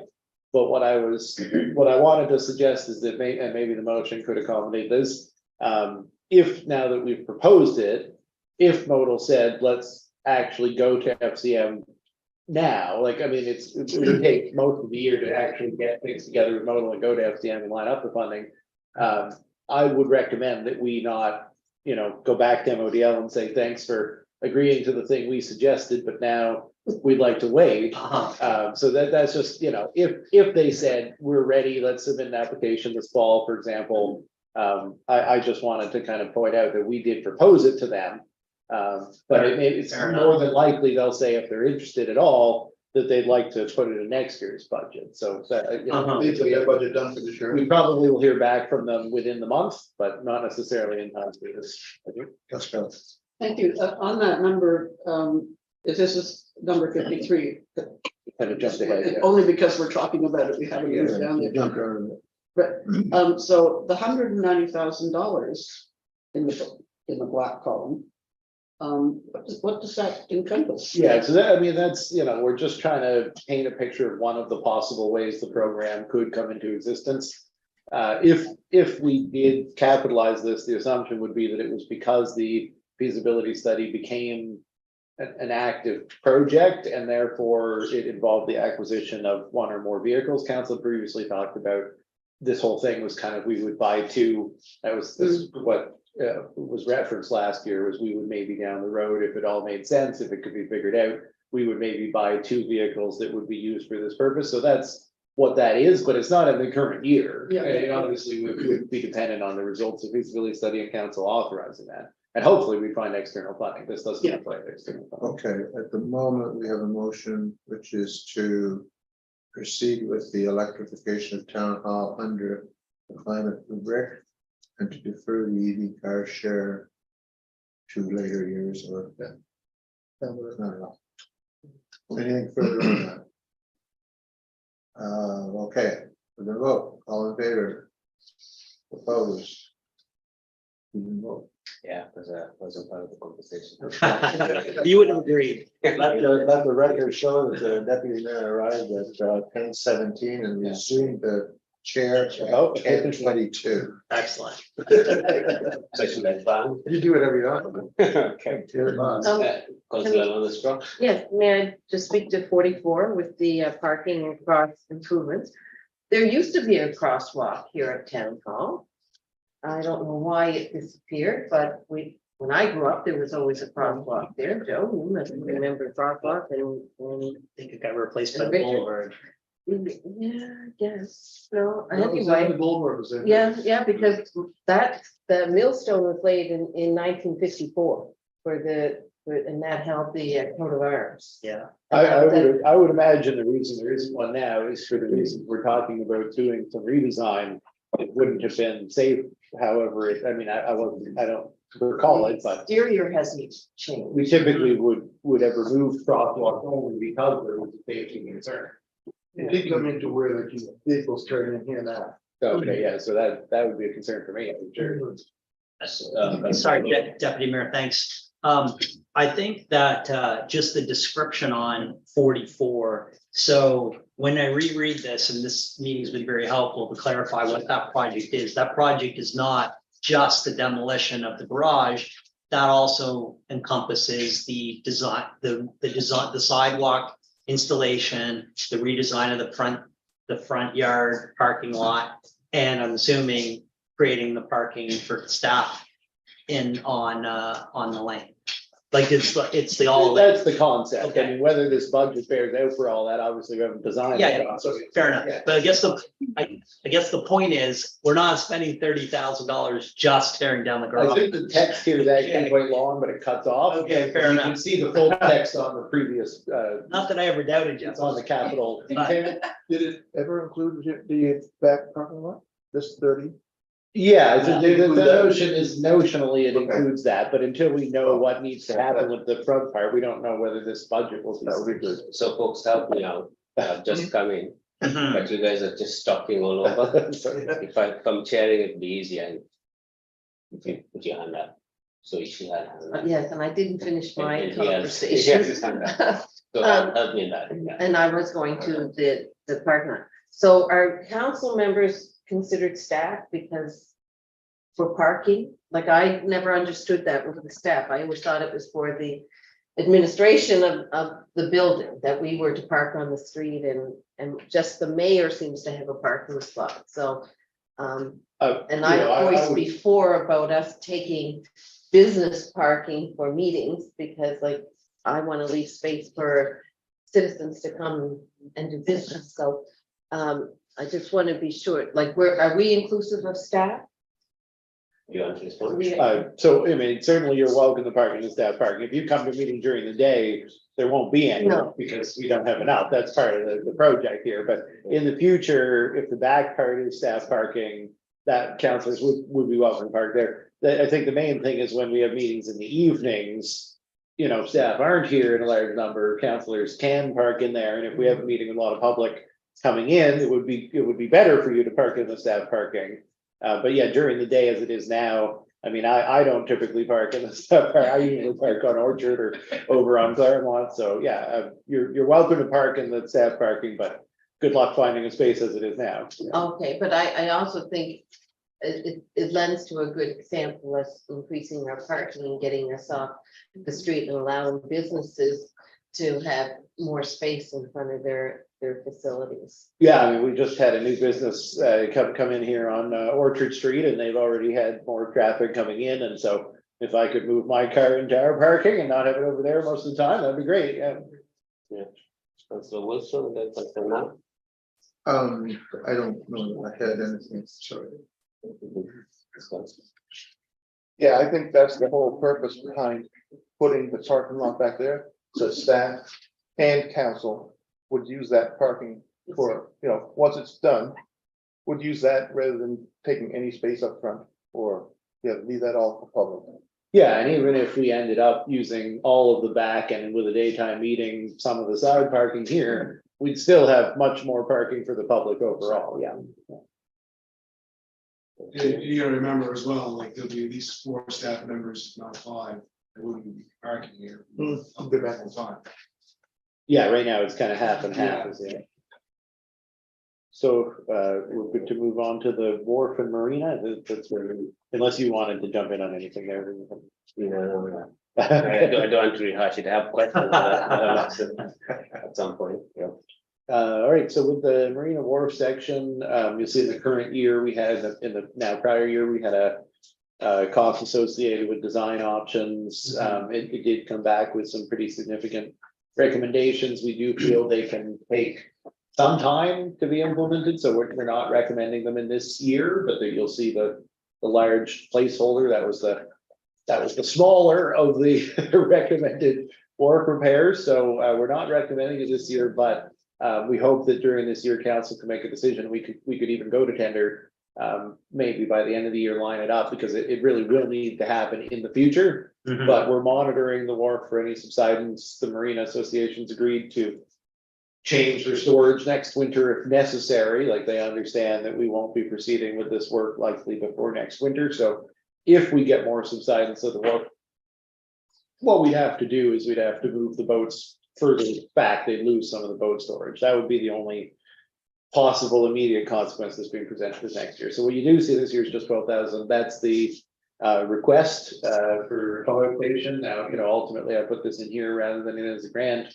Who would own the pump out station? I mean, our agreement with them is that like we do retain this stuff. So I see it as a town expense. We just do it rather than we would grant it to the Marine Association. But they did ask us to cover the cost either way, so that's what that 12,000 is.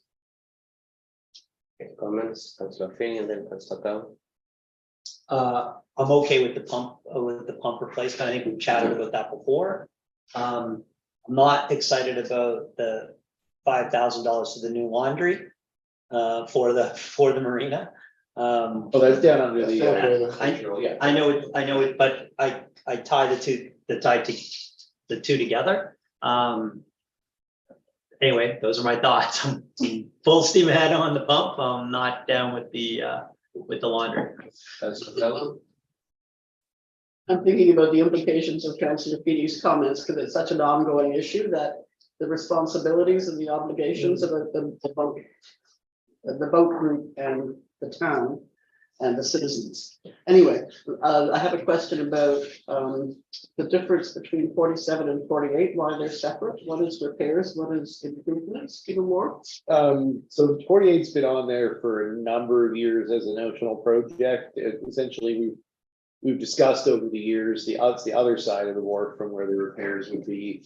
So facing in at the floating dock, like the larger, the boat launch. I don't know, there's boat launch and floating docks on all the sides of the wharf, but facing towards the breakwater, I guess would be the better way to describe it. That facing. The sort of finger that goes out, is that what- Facing towards that, South side. but the actual face of the wharf, it's south, it says south in here, but I just Facing assumed that north. wasn't. So that is now, it's, the structure there is kind of armored. So there's been a lot of discussion about cribbing it because it would allow you to actually use it the way we use other parts of the wharf structure rather than just, you just got armor there, you can't use it to put floating docks or anything against, you can't. So that was like between the admin building there, the office and the end where it is cribbing it instead of the armoring, you just crib over the front of the armoring and fill it in behind. Would mean more floating dock access, it's an improvement. So it enhances the functionality of the. But it's in way down in the future because Yeah. obviously we It's got bigger things to deal with. So my thoughts and comments in pieces would be, we've had conversations about citizens and residents not having the ability to use the wall based on how we structured our agreement with them. And for me, this continued investment in the wall when a majority of the residents would not be able to use it is problematic. And so I would actually say we should not be investing that money until we can change that agreement. The 12,000 for the pump station? Yeah. I think that's not directed at me. Yeah. Just putting it out there, because we cannot on one hand say, we've had these concerns from residents, they cannot use the wall. The wall has been used in the past, we've created this a society that has basically introduced an element that shuts out a large number of people from using it. So we either invest in creating an opportunity for everybody to use the wharf, or we don't continue investing in it and they invest in it. So I guess I do have one thing, but I'll get in line.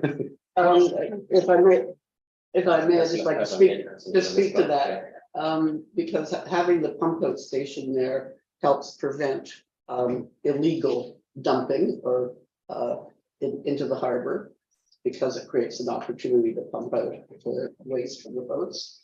And I see it as I don't see it as affecting the use of the wharf in the way that the much larger item of the repairs and improvements does. Because there are going to be boats using that wharf at any time, and some of them, unless we discontinue our lease with the boat society. So given that we do have a lease and arrangement with them, I think that it's responsible of the municipality to ensure that there is a pump out station there, a functional one. Yeah, Councillor Lawrence Croft, Councillor Now, and then Councillor Lawrence. I'm assuming this is because the pumping station isn't working any longer, or there is a pumping station. So So. Yeah, it was in need of replacement. so Okay. That's why they. reached I would like to affirm what the deputy mayor has said. I've heard it over and over again. I'm a long-time user of that wharf from, for various reasons. Town people can't park down there. There's no place to put a bicycle. There's, I think it belongs to the town, and if we expect townspeople to have their taxes paying for improvements to the wharf, I see nothing wrong with it being a marina and having shared usage. But I really think we need to open this up more for the public, the area. Councillor Brown, and then Councillor Wilson, and then, yeah. I agree 100% that we have, to do something with our agreement with the society. They have taken over and they just control it, like say, when they put up signs saying that, and telling people that they couldn't park there because it was reserved for boaters and that people can't fish off the wharf, stuff like that, we're losing the use of that wharf. So I think, we as taxpayers, I don't think should be putting a whole bunch of money into this wharf just for the sake of the boaters and the boating system, people. Councillor Wilson, and the CEO. I agree 42%. Define 58.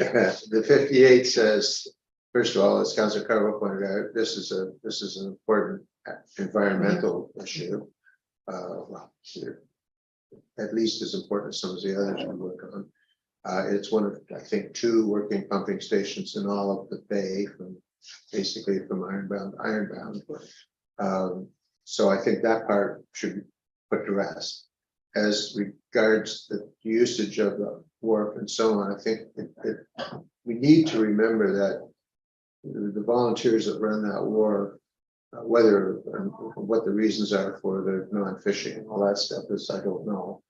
But there are a tremendous number of people that come to town to use the boats. There are a tremendous number of visitors on boats, and people have said, I don't know whether it's true or not, that each mooring out in that harbor is the equivalent of a B&B in terms of the money that's spent in the town over the course of a summer by people who come to visit and eat in restaurants and shop at the grocery store, et cetera, et cetera, et cetera. So I agree that it should be multi-use and people should have access to it, but I don't agree that we should just pull up the stakes and go home until we get a new agreement, because I don't have any idea when that might be.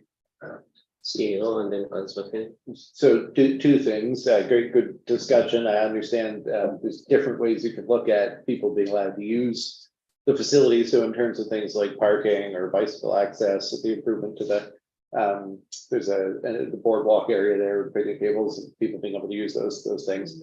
I think if council wants to discuss usage with the society, whether it's a motion now, whether it's a notice of motion, whether it's something somebody raises at a future meeting, always welcome, I'm sure, from the society side to sit down and have the conversation about that.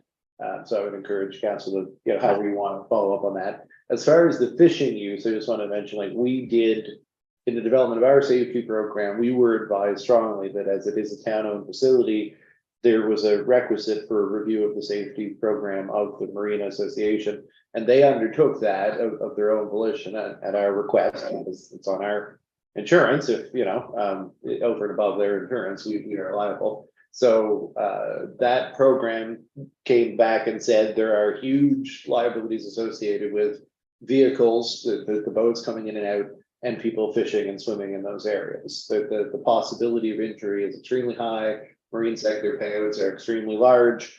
That the appropriate thing to do, and our insurer very, very much supports this, is separating those uses. So I think the conversation about accommodating fishing uses should become, how do we accommodate them with a separation? Like, how do we dedicate some piece of the infrastructure at the wharf for fishing purposes, rather than trying to push for the mixing of those two uses, which is not at all in our interest or the interest of users or anyone. And it does put people at risk. And I know they don't understand or necessarily agree to that, but it can. So if we look at how could we safely accommodate fishing uses, how could we safely accommodate swimming uses, which I'm not necessarily as much of a fan of that one, but either way, I think that's maybe an infrastructural solution as well. So that might be a great discussion to have with the society and be reflected in like a project for a future year, for example. A lot of marinas have a fishing pier as a separated place for people to fish. Something to consider. I haven't looked at it from a technical perspective here. Councillor Cameron? Perhaps we can add that to a budget item in a future year, but the point, I would like to make a motion that council meet with the boat society, Wooden Boat Society, something like to discuss the issues we've been discussing, in the same way that we, as a council, have met with the Chamber of Commerce. Both of those organizations are are fostering economic development in the community, and I think that it would make sense to have a discussion with them. So I'd like to move that we arrange to meet with the Wooden Boat Society to discuss. Just to meet with the Wooden Boat Society to discuss. Motion by Councillor Carver, seconded by Councillor Lonis Pro, to meet with the Wooden Boat Society I realized Kelly had left for a moment, and I need to write these down. on the question. All in favor? Motion is carried. So just wanted to kind of help into the time, my suggestion about, oh, sorry, was that a? Oh, no, sorry, something funny happened on my computer. My suggestion, Mr. Chair, as far as like how we would use the remainder of the time here is we have planned that be joined at 11 for presentation. When I look at this page and say we've got climate adaptation, climate mitigation, we've already dealt with one of the two items under climate mitigation. Climate adaptation are mostly things that are already committed projects. Maybe we could finish going through this page. We have about 15 minutes to spare. We could either continue on to the next page of capital, or we could have a quick discussion about the operating revision that was carried out, or any other way council might want to use that time and possibly have a break. I'm just thinking about sort of stopping before we get into the recreation and culture section. But I do believe climate adaptation, climate mitigation are probably pretty quick sections at this point, so we could get into those now. Just wanted to mention that before. To end on page 110 for the day. Yeah, that's what I was thinking. Okay, okay. Kind of makes Fair enough. Do we agree on that? Yes. Okay. So in climate adaptation, we've got 3 projects shown. One of them is complete. That's the completed demonstration or pilot project with Living Shoreline. And then we had the next phase, which the town has made a commitment to already. We committed $100,000 to match additional funding that has been applied for by Coastal Action to get up to something like a $1.25 million project. That would be for the remainder of the Living Shoreline to the end of the United parking. And that is still pending. We frequently ask if there's been any word on the approval of that funding, but we have not heard that yet. So that 100,000 is committed, and we talked about that last year, but that would be the whole town share, less than 10% of that phase. So that's awfully good if it goes that way. Mhm. And then the next one was phase 2, is the remainder of the Living Shoreline. So this assumes that the multi-use trail project is an independent project. And it just says, so for the rest of that, from the end of the United Parking around the Keddies, all of that Living Shoreline that would complement the multi-use trail project that is already approved, that part not funded, that's the larger piece here. So it's 2.9 million spread over 2 years. The putting any of it in this year is a bit of a dream, you know. But because we've been quite aggressive in seeking funding, my thought in terms of putting the engineering in this year was that it was fairly harmless and made a clear commitment from the town of our intentions to proceed if we can line up the projected, 80% or so funding that we would need to proceed. So that easily you could just say, let's just put all the 2.9 in next year. At the end of the day, we're still looking for funding. But if we hope to secure the funding and line it up with the multi-use trail, if there's any chance of doing that at all, we would like to get the funding secured and move into engineering this year. So that's why I put it in there that way. And that's really the only question is that a reasonable reflection? We're not going to spend $200,000 on stack. We won't move forward without external funding. And that's noted on the previous detailed budget sheet. It's just not as much detail here on the 10 years. So I would just ask if there's any questions on that. Yeah, my question would be why you dreaming so much? Well, that's the earlier conversation about the multi-use trail. But there are a lot of efficiencies in, since we are proceeding with that, there are a lot of efficiencies in doing them at the same time.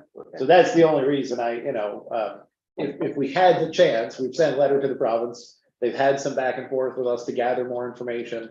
If they come back and say, we'd like to get on board for both the multi-use trail and the living shoreline, I know it's not, but if they did, we'd want to take that opportunity, I think. So that's, yeah, I'm dreaming of external funding, and I think I should always be, It's hard to believe the original CDCL report, the whole thing, all the way to Getty's Landing was 3.5 million or 3.5. Yeah, it will probably be I mean, a couple it's of gonna be things, but well. 2016 to 2026. 7 years ago. Yeah, it will be 10 years, by the end, yes. Um, But 10 years to turn around something like that isn't that's still a huge success if we pull that off, Sure. Just, and you should remember that 216 number was 2016 number was a real guess. Yeah, Yeah. now there's been geotech and other. Who knew, right? Any questions? And then down under climate mitigation, we only have one project we haven't discussed, just Deputy Mayor, we did defer the car share unless we hear from Moto, we'll reconsider that, but as Yeah. far as we're otherwise, we deferred it. The solar garden is midway through, there's obviously, we don't have any discretion over not having this in the budget, but it does try to capture the cost over the course of 2 years. I don't know, this cost is, it's not our, I don't actually really know why we've got it at 3.3 million, to be honest, I'm kind of questioning that myself. It's a $6.5 million project. Yeah. Our share of it is only 27%, so this doesn't actually represent either our share or the full cost. So I think this is just a mistake, but I'll get in there and maybe just revise that, but it's still a project that's still already more than halfway through, so there's no real discussion, I don't think, about that one. I just realized I'm looking at this, why is it not showing me 6.4 million, I'm not sure. Just on that point, I think it would, so this funding for that line item, the town's portion of it is gonna get financed through debt. But it's offset by associated revenues. So it doesn't have the same feel. It's not ever, this debt is never going to be drawn upon the tax base to fund. It's gonna get funded from the PPA. And so if you could think about how we storyboard that around when we talk about the borrowing, how we have our memo at the end of the year, the town's going to do this big capital program. I really think because that line item doesn't fall within the province's review of our debt ratios. I think we should really almost think about separating them if we can, because there's zero expectation that the tax base is going to fund that. It's going to get all funded from the utility. Yeah, there should be some way to note that or make that clear, because it's actually, it's one of the great things about these renewable energy projects. Is that they don't actually, not only do they not cost anything to the taxpayer, but also the return to the town there is one of the benefits. And it doesn't affect their debt ratio for Right. reporting purposes either, because of decisions that were made by the province that, sufficient commitment to fund from another source other than tax base would remove it from your debt ratio. And just the final thought that I really do believe that as it relates to that line item, the interim financing, the interest that's incurred as we've drawn down on the town general borrowing lines from the Bank of Montreal, all of that interest should be consolidated and capitalized in this category, and as well as the service corridor, all those costs. So like this is one line that I'm kind of very comfortable making sure that it fully reflects the entire cost of the project. And then when we borrow to the maximum amount that the MFC will allow us within the program. So And we I know it'll be that, change requests. when we envisioned this project, the market cost of power was quite a bit lower. Right. And at the end of the day, all in those costs would have probably resulted in a purchase price for the power for the utility that was at least somewhat above market. At this point, even with all of those costs all in, the production of power from this facility will be less than market. I guess. So that's, it's a great context. I guess what I'd like to know, sorry, Deputy Mayor, without belaboring the point, is that because we've had to use our town's borrowing resources to fund the interim payments to do the solar garden. We've incurred hundreds of thousands of dollars of interest costs. Because now we're at what, a full $2.7 million last year on the operating line at whatever the interest rate, prime minus 0.75. It's still a big number now. I'm not sure where prime is, but say 5 or 6%. So that's like, that's a lot of, that's $300,000, right? So I would, in a perfect world, I'd like to see that cash, that cost recovered by town general. By including that as an eligible cost that the MFC will finance.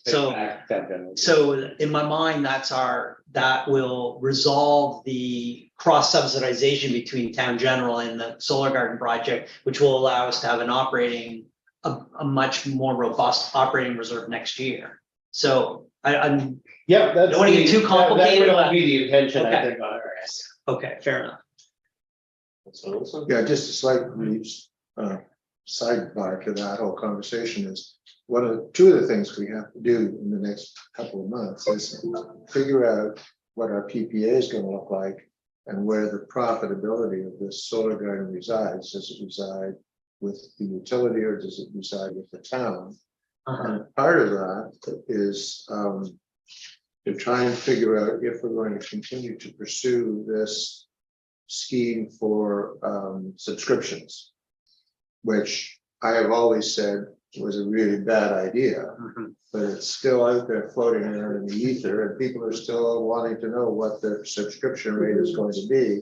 And I think we need to sit down and thrash this out and agree to forget the whole idea because it's a dumb one to start with. Yeah. So great comment. It is something I've discussed with the area that we essentially need to confirm between now and July. Because we are going to be entering production with the facility by August, hopefully. We won't have the all-in costs, we won't have the borrowing costs, for example. So we'll have to have an interim PPA and then further come back to a final PPA. And probably the time in between will be the remainder of the fiscal year to get those costs sorted.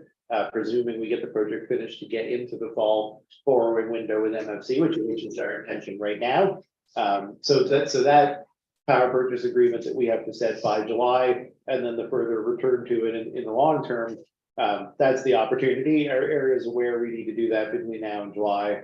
And I've raised the fact that the subscription conversation would parallel that. And actually it kind of does in two ways, because the thing about an option to buy in, to invest upfront in the solar garden would only be something that could be kind of a limited time. And like really would make sense to do it during that same window for the remainder of this fiscal year, if at all. And I agree with you, the if at all, it's still a big question, if at all. Then the other option that we discussed in terms of the subscription model also may or may not make sense, was the idea that it would be on a rate. And that requires going to the board, which is another 18 months away. So we also know there'd be a gap in between the possible first option for an investment subscription model and then the second of a rate subscription model. And if we could decide, in the next 2 months here, are we doing one or both?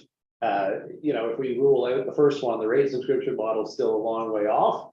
And I think the big question with the rate subscription model was, if we achieve our goals of greening the overall balance, why would anyone subscribe to solar? What the displaced power that they're displacing with the solar is just as emissions free.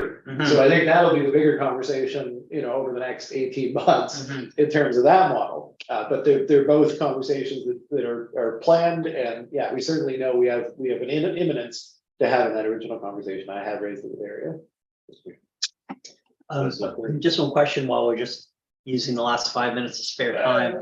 I'm gonna break it. Oh, well, I'll tell you what, here's a one minute question then.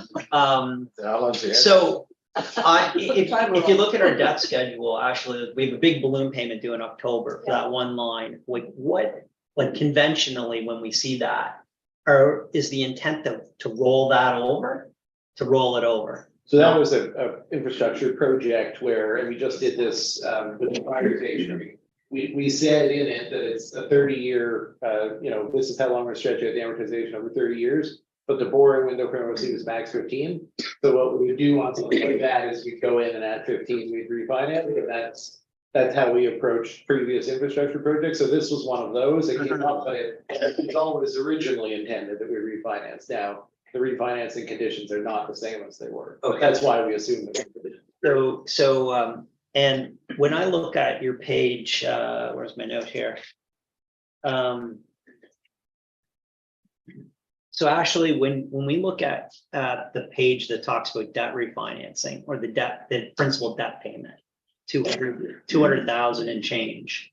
And then I look at on page, where is that? The fiscal services? Yeah, which the drawdown on our payments. And then I compare it to last year was say 73,000. I'm assuming last year that 73,000 should be actually what we paid. Correct. So the 73 was understated and the real number should be the whatever we actually paid on that line. You had it here, you had it correct, 138 right out of the financials. The debt schedule that's inside the financial statements for the end of the year, Yeah. that number should align with should the number that we reflect in the principal repayment be the same line, that should be the same number. I think it is, isn't it? I would assume so, Okay. yeah, I don't know why they would differ. I guess, so like, I think the Check takeaway, that oh, anyway, I'll leave it there, Deputy Mayor, I know you want to have a break, so. Okay. 5 minute break, 4 minute break. 4 minute break. I'll go now.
So yeah, I wanted to note as well that when we get to the end of the presentation section, then the last item was talking about scheduling future budget meetings, we can kind of go over how much we think we have left, and we don't have any scheduled yet, and we know we need at least one, I would say probably two more, so. Wanted to, what's that? Big ambition. Well, I think it's probably more than I that. just wanted to mention it now. Take over. May, are you ready to go on? He doesn't want to take over because we got. Can you hear us, Mayor? I see your finger. Which finger is it? Good. I had to unmute myself, Okay. as unaccustomed as I am to being muted. I guess that means you're good to go on, right? Okay, Yeah, thank you. Welcome back. We have Aaron Long with us this morning. Technical, are you guys Yeah. good on the technical side, or? do you hear it? I was just waiting for Deputy Mayor to say. Oh, Okay. I think we were both waiting. Yeah, well, I just wanted to make sure that you're good. Welcome, Aaron. I'll let the CEO introduce this and then we can move on. Sure, just to recap, anybody who's watching and for council members, so Aaron Long is the general manager for area, is joining us. This was originally scheduled for April 11th, and in the interest of time was deferred to this session. So we'll welcome Aaron to give us the presentation that had been planned for the 11th, and we have at least the remainder of the hour scheduled. Yeah. Well, hopefully it's on the one. Well, council wanted to have some time. Yeah. So Aaron, thanks very much. No. Yes, two Aarons. Yeah. Thank you, Deputy Mayor. Thank you, Dylan, for the introduction. Always a pleasure to drive down here and speak to one of the owner towns of area. A pleasure to have this audience, and I believe Councillor Lonescroft, this is our first meeting Yes. together, so I'd like to recognize that. Thank you. Delighted to talk today about an opportunity which I think solves a number of operational issues and positions our collective to exploit opportunities that will present for citizen benefit, for town benefit, in an upcoming manner as these energy systems transition from ones based on fossil fuels over to renewables and decarbonized supplies. You can see here is an image of your solar garden. This is one aspect, one piece of fruit that our collaborative tree has grown over the years. We've been working together on a wind farm for what's coming up soon now on a decade of collaboration. We've focused traditionally on the supply of renewable electricity and the benefits that that would bring to the towns. This is a presentation about operational aspects of municipal electric utilities. And as always, I thrive when we have presentations that are interactive. So as you have questions, I'm never able to write mine down and remember them till the end. So if the deputy mayor will allow such, I would encourage that. Speaking of jumping in, I just, Aaron, since you pointed out this picture that you put up on the screen, and I hope you don't mind my calling attention to the fact that your colleague, Lenta Wright, is next week, I believe, probably putting the same picture up on a screen in front of assembled crowd in Toronto. Absolutely, it's something we're quite proud of. So that Brownfield conference connected with area because the construction sites are on challenging locations, but making use of parcels in town that would have no other benefit, particularly in Antigonish, Mahone Bay, same thing in Berwick. We're quite excited for her to go to present and share the message, not only on brownfield conversions to bright fields, but also on the collaboration that these three towns have had. Still remains quite unique and impressive coast to coast. We get a lot of inbound communication from other municipalities. I had one recently from St. John's that say, how did you guys pull this off? How are you doing it? And I hope to soon have time to reply to that outreach. I'd love to have that photo. If we could have a. Sure, so I'll take a note here on photos. And the council members will recall that a little over a month ago, our in-house climate and energy program manager, Lauren Clark, was in Ottawa representing, again, the collaboration through area on a grant-funded presentation model. So getting a lot of national attention for the work that Aaron and colleagues are doing. And I just thought kind of a nice way to start this, even though this discussion is not largely about that. But Dylan, I thank you for that because it is great to talk from that platform. If there's renewable energy projects going on all over the world, we're in a tremendous transition, trillions of dollars of investment to make the necessary changes. But it's the foundation of collaboration that Mahone Bay and Berwick and Antigonish. It's not easy. It takes work. And as much as we've invested in physical assets, we've invested in those relationships. And there have been challenging times when we deal with actions of industry players. And we've been able to weather those storms because of that collaboration. So I wanted to recognize that, and everything I'm going to talk about today is really a building from that successful platform. I will move to the next slide to talk more about the dollars and cents and the carbon that have been saved through this collaboration. So it's not just physical infrastructure, something to go visit and grab your hands on. There's significant wealth generated in these communities for taxpayers and ratepayers based on this collaboration. And the genesis of it was the desire to control your own energy destiny, to transition from a passive energy consumer over to an active energy consumer. And there's been a consistent stream of rewards delivered to these owners and the folks that work with us as customers. Over $23 million in value derived from saving on wholesale power supplies that were cleaner. You add in the dividends that our organization has distributed to our towns. That's how you come up to that number. And in parallel with that, 315,000 tons of carbon saved. That was up until we did I believe the December report. So every time we do this presentation, that 315 and the 23 gets larger. Remind folks that areas for customers, which are the 3 owner towns and the Riverport Electric Light Commission, were unique in achieving compliance with the government's 40% renewable energy standard in 2020. You're the only 4 load serving entities in Nova Scotia to maintain compliance or to have achieved that. And you did it 2 years earlier than you were mandated to do that. The conversation around the solar garden is focused on $16 million of federal and provincial non-repayable funding to make those projects a reality. There's a significant funding decision and announcement that will unfold also up nearly of equal value as one of our other owner towns. So it's almost like the momentum carries you through the funding applications of the next round. They see the leadership position and the continued support of these councils, and they say, these are trusted actors in the national and provincial decarbonization agenda. We know when we hand them funding, they find a way to multiply that for the public good. And so that's a recognition. The $16 million is a recognition of the original $51 million, the next funding, and it's all in pursuit of becoming the first net zero carbon communities in Canada. Something not to overlook, because you'll see the theme of collaboration coming through the rest of the presentation. And when we have that track record of success and achieving compliance and heading towards decarbonization, I believe there's significant funding opportunities available for the rest of the collaboration concepts that I'll talk about.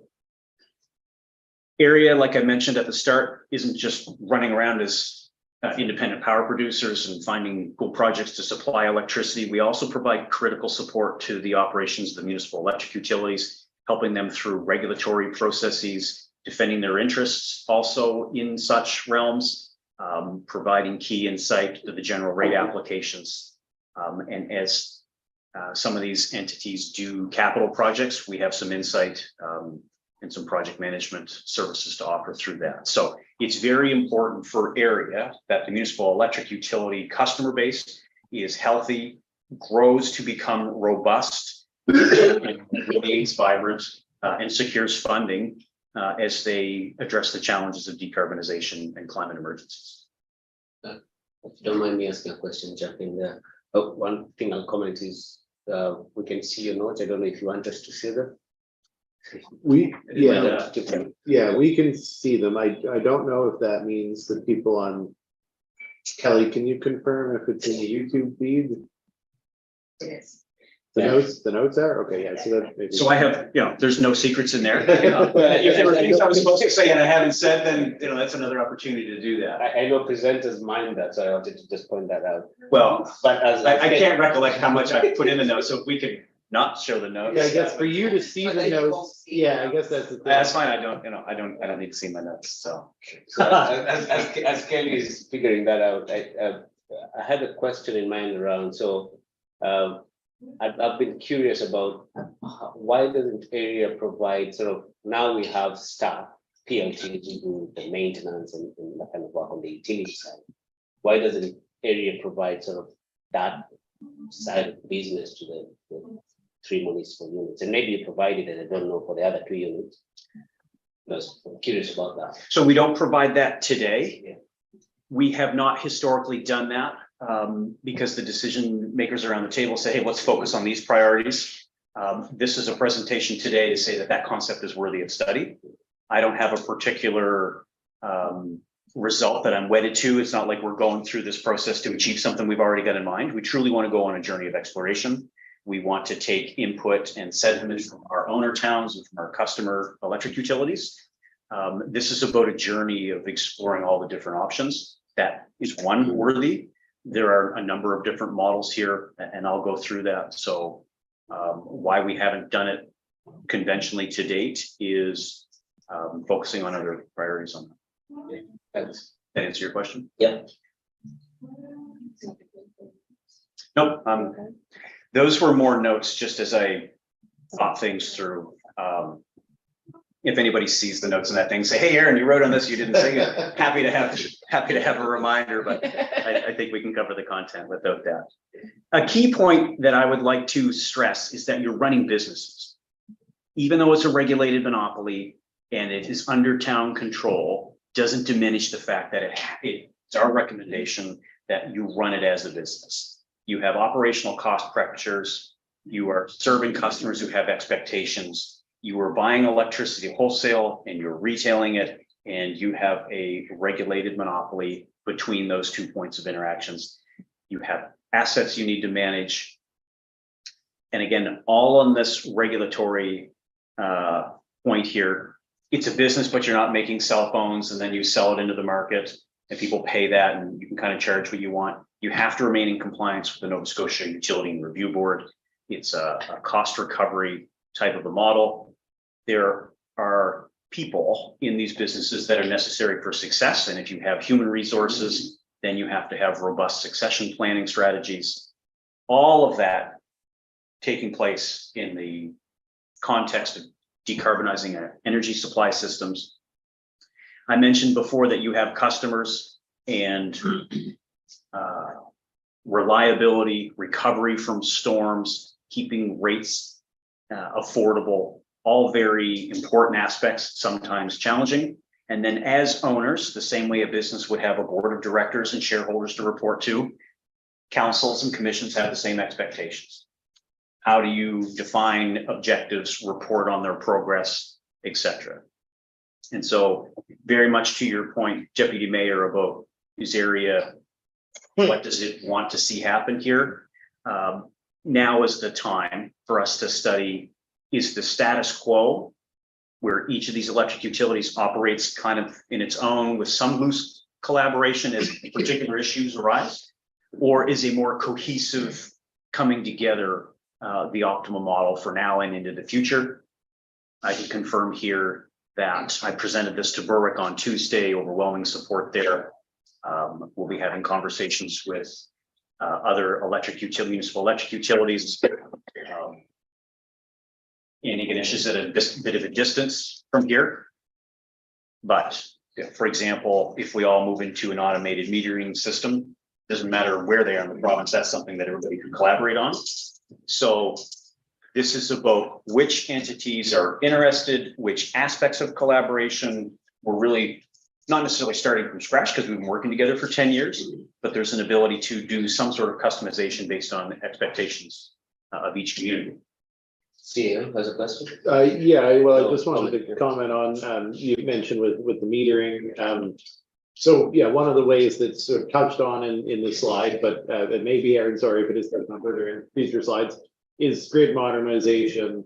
You know, the need for all of these utilities to take a forward-looking approach. You know, we're trying to promote electrification.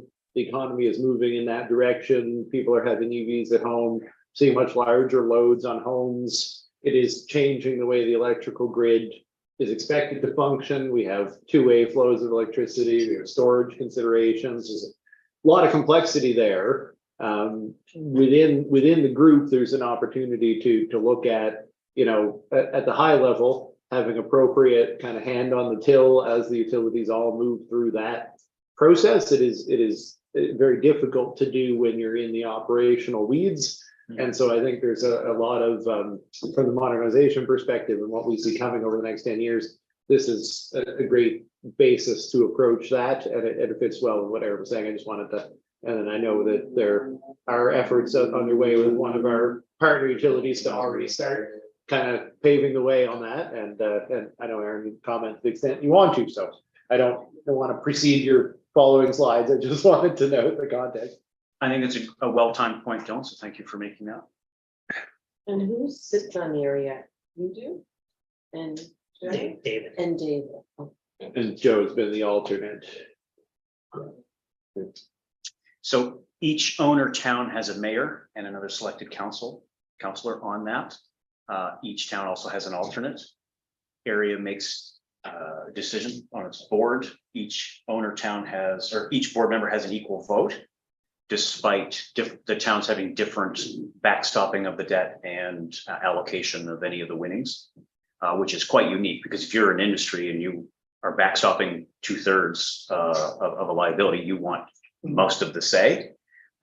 So again, that's another unique aspect of everybody coming in with equal decision-making. And I think that is one of the reasons we've been so successful. But it's the ideal of an individual municipality or town's share of a larger pie is greater than the pie they would have if they controlled it themselves. But you have to be comfortable with ceding complete control into a decision-making. And that's been extremely rewarding so far. Aaron, excuse me, is that 6 votes or 3 votes? 3 votes. Sorry, 6 votes. 6 votes. Yes. Okay. So, Each mayor and a councillor, so there's. Could vote differently. yeah, okay, thank you. is there a tiebreaker? I have tried to make sure that we don't get into situations where things aren't unanimous. So if I sense that things are not going to be unanimous, then it says, okay, that's a good signal. Aaron and staff have to go back and do better. The more dissenting votes you have, I believe, tugs away at that collaboration. If all the towns aren't aligned on something that we're passionate about, it's time to reconsider it. So I can't promise that indefinitely or perpetually into the future, but that's an aspiration that we have. And I think that has served us well. So I'll just make a comment about, I guess, that piece around the governance and say, I mean, I think areas is a good body, but there would be, maybe I'm on this by myself, but there would be members of council here who would want to strengthen that governance piece around decision making, because I think that at points there've been blurs around. So when considerations of decisions come to the table, have they been? I think the way we've operated with many other committees is there's a recommendation from the board to council to adopt this particular decision. But that's not the way area has operated in the past. And so I think we might need to have a conversation around that piece of governance so that we all have the same expectation, because I think right now expectations are very different. Okay. So encourage the town to bring that forward. All comments are welcomed. We have not created as staff or as other members of the board speaking on behalf of them. There's no fortress or moat around area governance. It is an organization that needs to evolve and continually improve. And so if there's opportunities spotted by any particular council on that theme, happy to have that documented and submitted. So I mentioned before, we're going through a journey, maybe the status quo. I don't have a particular operational model in mind. Maybe the status quo is the best. I think that's unlikely. Each of these electric utilities is running a business with about 1,000 customers. I live in Halifax. We had a failure in our neighborhood, and there were 9,000 customers. So a neighborhood in Halifax is more customers than all of the folks. So I would say it's unlikely. The status quo is, we're going to go through all this. If I thought it was going to be the status quo, I wouldn't be here asking for money to study what the alternatives are. So just to show where my underlying sentiment is, we'll go through a process. But I would be surprised if the status quo is the best thing, given that we're all doing the same thing in separate ways. Well, I've got a slide here, which would be an initial attempt to lay out what the action plan is here. Evaluate what the status quo cost is, evaluate the cost and performance and outcomes of the alternatives. There could be a new intermunicipal service arrangement, what I call OPSCO, set up. It could be an arrangement where where you contract a whole bunch of services provided from the market. You could have a hybrid of those things, all worthy of consideration. If at any time someone has a different model that we believe is worthy, we want to beat the bushes. Now's the time to innovate on what the models could be, what the inputs are, what their costs are, what are the outputs of such operational models. And you'll see here in part A, the focus right now is on capturing Don Reagan's operational experience. He's been in this municipal electric utility world for 4 decades. Irreplaceable, has seen it all, and is at a stage now where, no one's going to be around forever, right? So we have to document that. All of the processes in these municipal electric utilities, what starts that process? So flow charts, process mining and analysis. I've got a list of A to K things here that you would all likely know by running your electric utility, so there's no surprises here. Councillor Carver, and just before we go, it might be helpful if you explain who Don Regan is. Okay. Yes, not just for us, but for the public who may be watching. Great idea, great idea. So Don Reagan is the longtime manager of the Berwick Electric Commission. So has progressed, well, long ago, was a power line technician and then moved into management. With members of Mahone Bay, one of the original architects of not only area, but the Municipal Electric Utilities of Nova Scotia Cooperative that was established during the time of privatization of Nova Scotia Power to represent the interests of the municipal electric utilities. So again, he's very knowledgeable in all the regulatory aspects, all the functions of successfully operating and executing functions of a municipal electric utility. So I would say Don wrote the book, but hasn't written the book yet. It's between here, and we're helping write that. And Mahone Bay has a history with when they laid the pipes here in Mahone Bay for the sewer. That was all in somebody's head. And when that person left Mahone Bay, we had no idea where the pipes were, the sewer connections to people's homes or anything.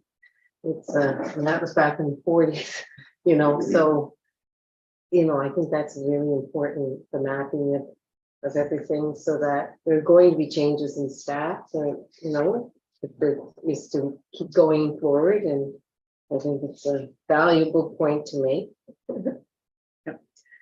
To Dylan's point, you'll see here in item K, the future. The processes that we have now, it's not just a document where we are, but this is what's the future process? What are the future stresses, risks, opportunities for these electric utilities? Dylan covered those points quite well, so I won't do that. But again, this is a mapping out how we do it, how to find those pipes, how big are the pipes, what's the cost to replace these pipes, those types of analogies. And by doing that, it also serves as a bit of a benchmarking exercise. We're going to see how 4, hopefully 5 of these electric utilities do these things in the province. Oh, that's the best way to do it. Or why are these things different? It's also important to explore the underlying reasons. Maybe there was an evolutionary history for why they are different. And through that understanding, I think we can zoom in on what the optimal model will be for the future. Well, I'm glad to see the breadth of things that are covered here, because I think, that's, as you say, it's all about exploration. If we restrict the terms of that exploration, we might shortchange ourselves a possible benefit, so. I really don't want to do it twice. So there's a timeline here, but I also want to point out, not only is an end state, in my opinion, does it have a high chance of securing federal and provincial money, but just this transition process. There's the Municipal Innovation Program. So they have funded the creation of, I think it's called the Eastern District Planning Authority, where a number of municipalities come together. Same thing with the provision of IT services in other parts of the province.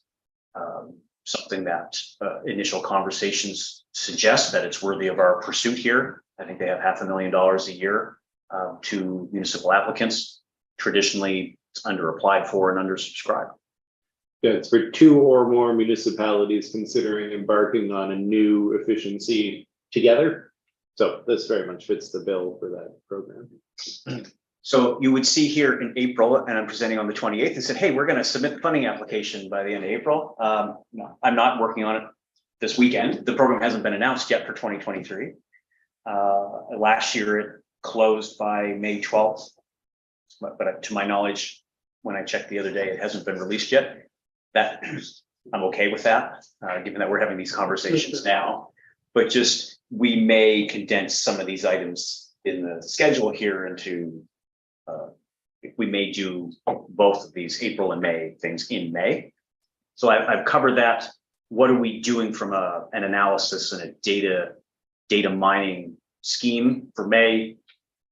Again, what I want to convey here, it's not going to be one of these processes where a bunch of staff run off and come back at the end and say, here's what we recommend. This is to be a living process. There's a lot of input. Each town can share a vision for how it wants to provide information, how we want to have community sessions in our towns to solicit citizen and ratepayer feedback. I welcome that. I want to make sure that we turn over every rock, beat all the bushes through this. When I was presenting to Berwick earlier this week, they said, hey, I think our centennial's coming up the end of May. They want to have some pull-up poster things like Area did for its solar gardens. Everybody goes, yeah, that's a great opportunity. Can we get ready in 3 weeks? So as we go through this, conditional upon this council's support, if the mind could then turn immediately to how would you like to do this?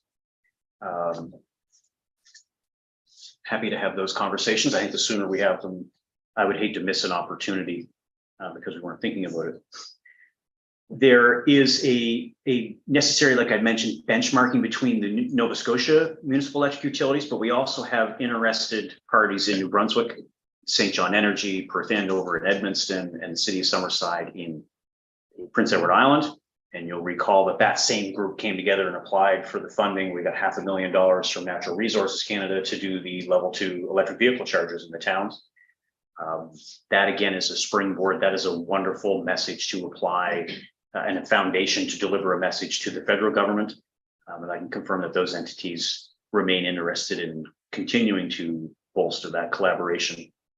No, it's just a tiny bit of an aside, but if I could comment on that one, I know I've recently talked to some of the New Brunswick folks and Summerside as well, and everybody's, we had used to have pretty regular annual get-togethers between the Atlantic region municipal utilities, and with COVID, those stopped. But everybody seems quite inclined to get back to that. So perhaps this July will represent return to those annual meetings, maybe in New Brunswick this time. So would be nice to bring that tradition back. And there's always lots of opportunities for collaboration. And Summerside's doing amazing stuff. So great to hear what they're up to. Yes, Aaron, what is AMI? Automated metering infrastructure. Automated metering infrastructure. People often use the term smart meters as well. I like to differentiate that, not just to be unique and different, but automated metering is just a concept where you click a button and then the bills go out to your customers. Smart metering is more, how do you use information to do storm recovery, asset management and other system planning. So I like to add that, and also the point that Dylan made, where you have customers injecting renewable energy into the grid. How is that all managed? I would see that as you have automated metering infrastructure, and then the smart use of that is a separate thing. I think the automated metering infrastructure would be a low hanging fruit that we should all pursue for a number of reasons, and then evaluate the merits of going to a full implementation of smart technology. Because the AMI would represent discontinuing our reading of meters as a practice, so there's a lot of immediate benefit to that. Obviously, in our case, we need to look at the same AMI infrastructure for the water utility, because we do get some efficiencies doing the reading of both meters. So similarly on the water side, if we do proceed with some automated metering infrastructure, that same type of infrastructure is available on the water side as well. So costs of AMI infrastructure, just a ballpark. It has to pass an economic merits test, so we have to determine whether it's worth it or not. We evaluated that 4 or 5 years ago. It did not pass that test. It was marginal, but not overwhelming like the renewable energy assets that we've done. And most importantly, where the technology was 5 years ago is you made a leap of faith with one particular vendor, and then you were a captive customer in perpetuity. That is not a risk profile that I think is acceptable. And what has taken place since that time is the proliferation of open sourced automated metering infrastructure, so that you can put in a head end or the back office computing of that of one supplier. You can go buy meters from 1 year from someone that's got a good price, or somebody else has a batch that they want to get rid of that's suitable. Then you're not beholden to, oh, here's our new price sheet for our meters this year. Nothing you can do about it. So moving into this open source state is really what's captured St. John Energy's interest. They didn't want to make a transition to automated metering and then become a captive customer. They're quite excited about platforms that are open source. That's, I think, we're looking to them because they put a significant amount of focus in that. Our focus has been elsewhere. And I think now's the right time to come together and collaborate on that. And there's some crossover in that technology change too, with backbone infrastructure and using the water meters. There may be some efficiencies that in a more proprietary environment probably wouldn't exist. But it just depends on the nature of the relays that you're putting in. But like if there's a relay at the corner of 2 streets, it could potentially be designed to take both signals. So making use of the great weather to get together, either just in Nova Scotia or in the maritime provinces, capture that data, benchmark, find out where the pipes are, and then September comes along and it's okay, here's the information we have. What are the best ways that we can do this collectively? Cost those out, stress test them, again, have conversations with councils and public on how they feel about certain things. And then October would be to bring one of these solutions to a forefront, and then November develop a plan to implement that. So you have a line at the bottom there. And I'm sure we have some questions about how you think that might unfold. So I've been talking about that kind of the last slide and this slide here about public engagement, regular process, and insight reporting to town councils. I think the second one there, regular process and insight reporting would be straightforward. And again, how each town wants to do public engagement through, we'll have some ideas, but I think potentially a workshop on how to best do that in each community would have merit. So if there's any particular thoughts on that, feel free to share it now, or you say, hey, Aaron, we got to finish this thing up by the hour that was allotted to it, and we can talk about that later. But up to the deputy mayor whether we want to solicit and discuss that now or push that into the future. Push that in the future. I think if I look at our time, we might have How much time do we 24 do? minutes. 3 or 4 minutes? 24 minutes. 24 minutes, Yeah, then. so You had me worried at 3 or 4 minutes. I can handle 24, no problem. Dylan, did I answer your question on this? Yeah, I just, we will come back to it, and obviously it'll need to be thought out what exactly we're trying to do engagement on. Yeah. But given that it looks like it would be, you know, you say throughout, but probably at least the fall. So there's a lot of time there to, yeah. Yep. So I think there's a lot of lessons to learn from our public engagement in Ellis, 10 years ago, certainly from the solar gardens. I want to avoid the New Brunswick Power experience where Premier Danny Graham comes out and says, hey, we've made a decision on New Brunswick Power. And everybody goes, what problem are you solving? And so I think the playbook on things like this is to spend that time up front. It'll pay dividends over the course of this and into the future. So we've added a resource to help me do this. She starts on Monday. Her name is Meg Hodges. We are proposing to do this book of work for these municipal electric utilities at our cost recovery. The Community Works program provides grants for new staff hires of municipalities. So net of all that, we've got a $100,000 budget, and we're proposing to allocate that again at cost recovery amongst the interested MEUs, municipal electric utilities. And confirm that Berwick's in. Their commission and council, we had a joint meeting on Tuesday, so they'll be moving motions ahead as per these recommendations here over the coming weeks. I think Riverport would be a good candidate to participate in this. Antigonish is currently focused on its consolidation activities with its county. We'll see where Lunenburg comes going through its process. So on Tuesday, they also had a presentation of the report studying their options. But it does seem to be, and I've always believed in the logic of 3 municipal electric utilities down here working together is a far better financial result and a service platform compared to just selling these assets to.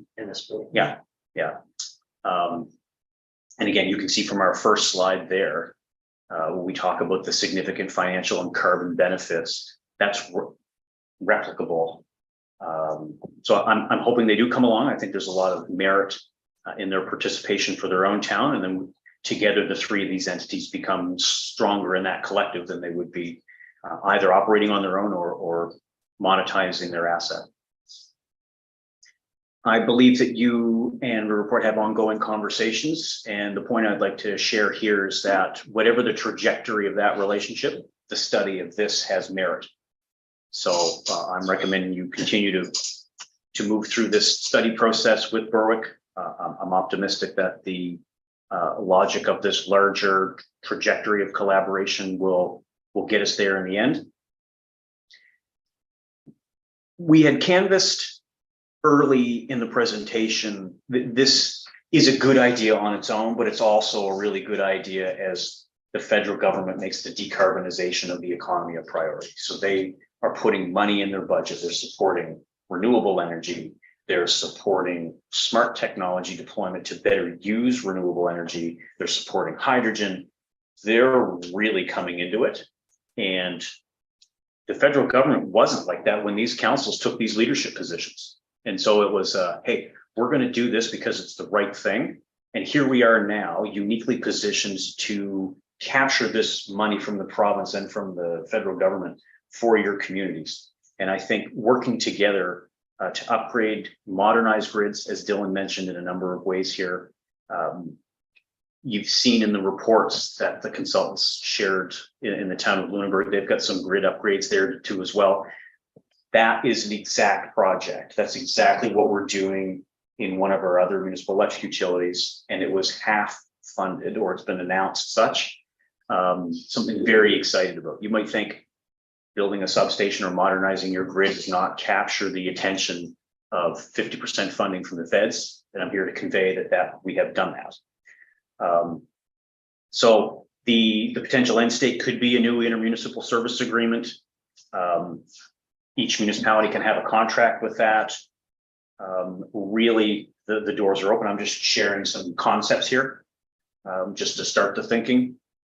It could be area, it could be a new one. There's many different ways to go about that. Just one, Aaron, could you give us a kind of some notion of where you see the value added? Of course, we don't know what this looks like. I understand that, but it's a black box that is going to somehow pull these utilities together in some sort of a cooperative effort, let's put it that way.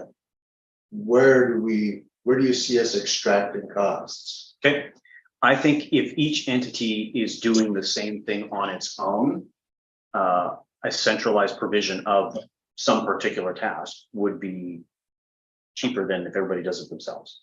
So I think there's replication of tasks, so the elimination of replication of tasks. I think there is an opportunity to streamline regulatory processes. We've got a rather large bill that we need to deal with now because we've hired external consultants to do rate studies and general rate applications. I think we're still going to need them in some capacity because they are recognized as experts in front of the regulator. But there should be a central resource that does a lot of the grunt work on that. So I think there's an optimized model there. I think Procurement is such a huge area. yeah. So I mean, if you go back to all of, yeah. So there's a combination of cost savings and then also redundancy. Like you might say, hey, why are you going through a process to eliminate duplication while also talking about redundancy? Well, if you have power line technicians and your electrical inspectors that go on vacation and then you're scrambling who's going to do this stuff while they're away, there's a cost to that. And if we are together pooling resources, we don't have to go at market rates to cover those gaps. And your example of the inspector is a good one because just out of necessity over the years, Dawn in Berwick and Phil here in Mahone Bay and Riverport have backfilled each other when they go on vacation, as they're both qualified inspectors, and it's not that long of a drive over there or over here. So we've already looked and found little ones like that without taking the time like this is proposed to really explore, and we found opportunities. So I do have another thing. Martini, Councillor Carver, and then the city. I think as Aaron mentioned, what is so unusual about area is the partnership, and what makes it special is really giving up individual control for the belief that working together will have bigger benefits. Thank you. You said it very well, Aaron.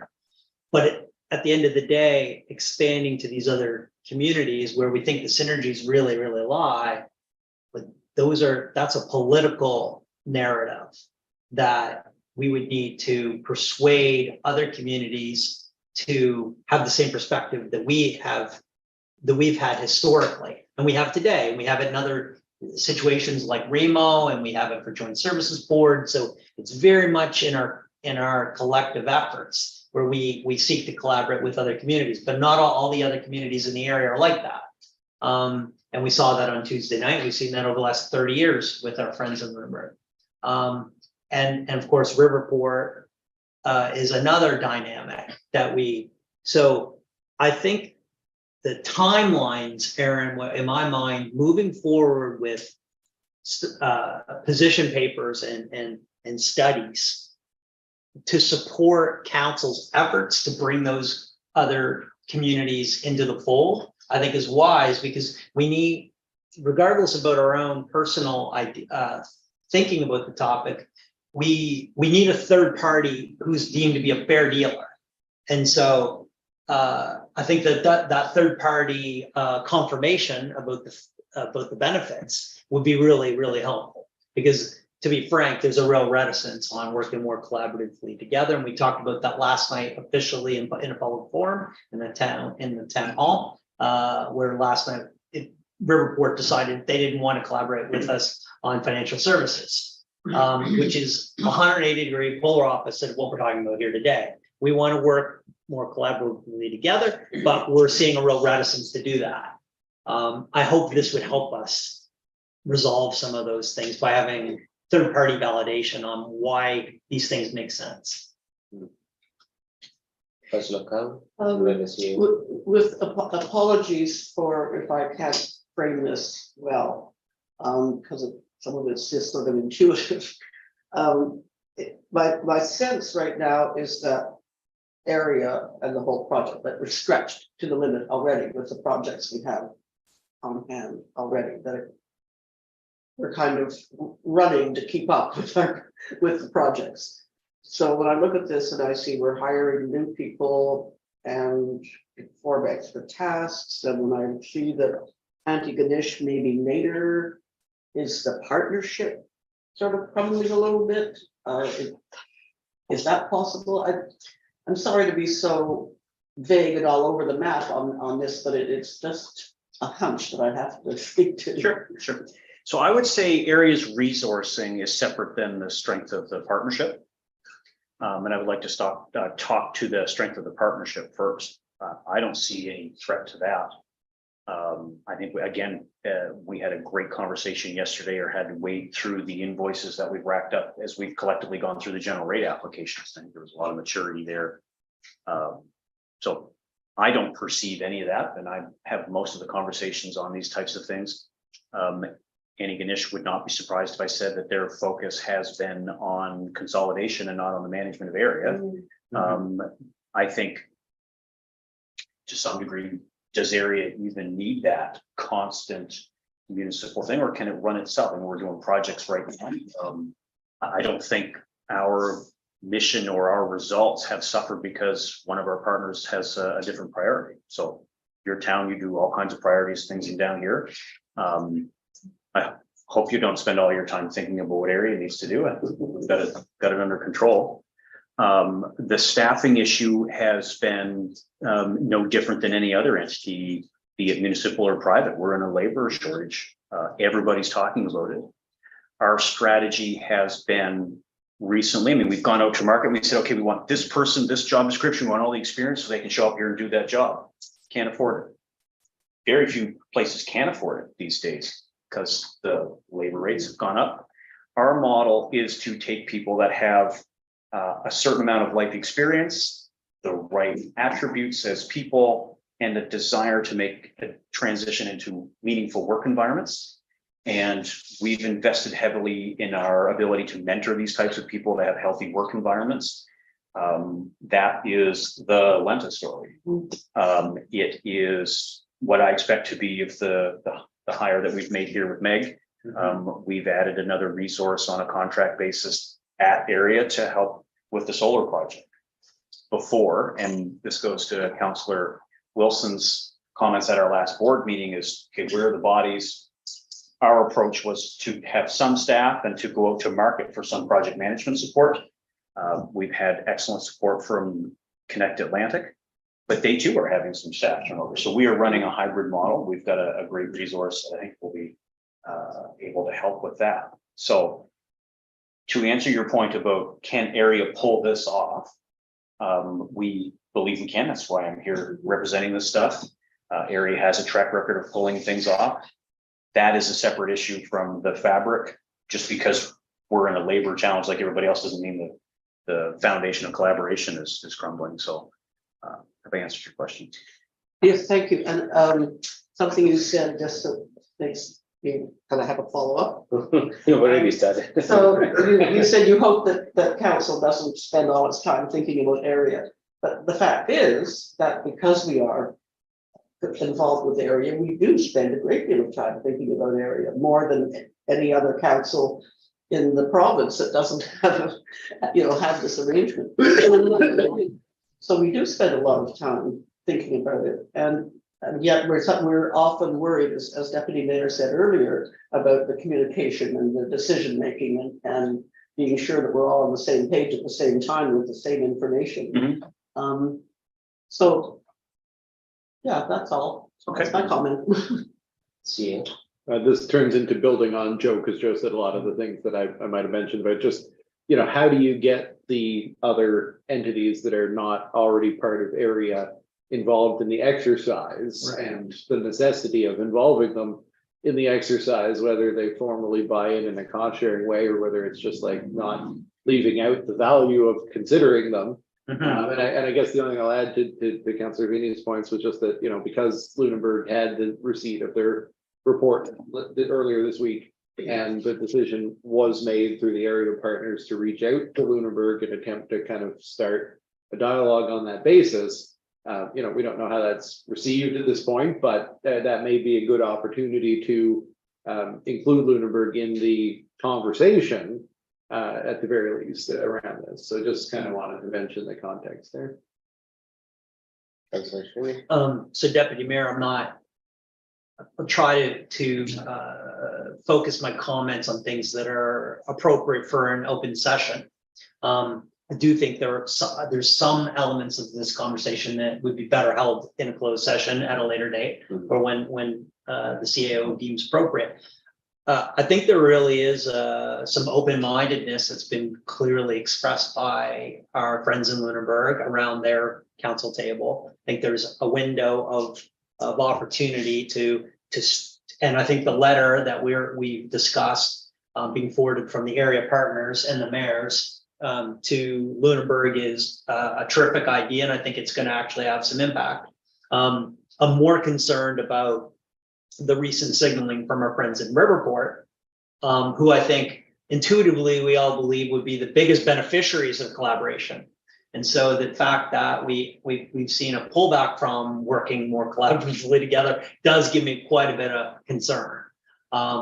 So some of that isn't something that area and Aaron can solve. Some of this is and Councilor Wilson's much closer to this than I think the rest of us are. Whether there's an opportunity to see if that relationship can improve, and if it can, I think this could be a very successful initiative. And I think we all have high hopes because it's crystal clear that we're all the utilities will be stronger financially, and they'll be much more secure if they work closer together. There's not any doubt in our minds on that point. If I may follow up on that? Yeah. And then get going? Yeah. The point on this collaboration is we talk about the logic of it here. It's written right into Riverport's decision from the regulator.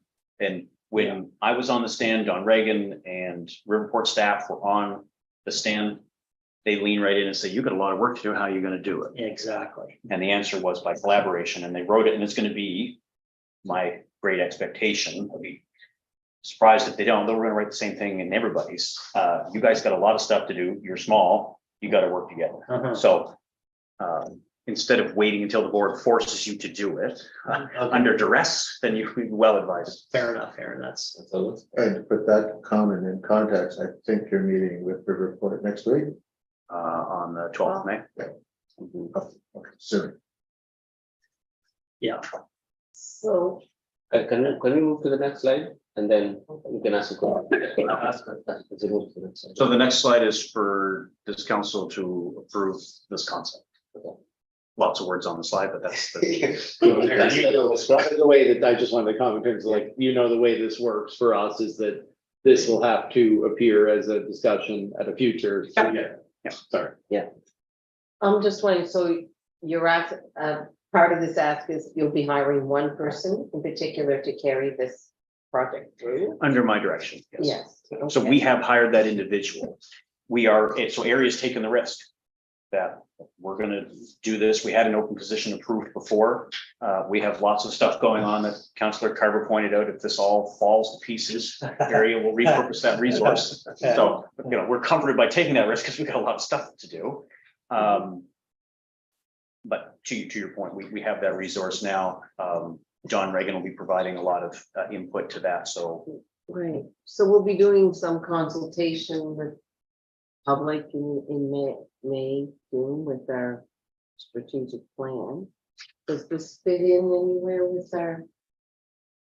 So the way that we decided, if you don't mind, Mr. Chair, the way that we decided to approach the Plan Mahone Bay process was to keep it about land use. So there are occasionally interactions with things like the utilities and infrastructure, but it's really not within the scope of that conversation.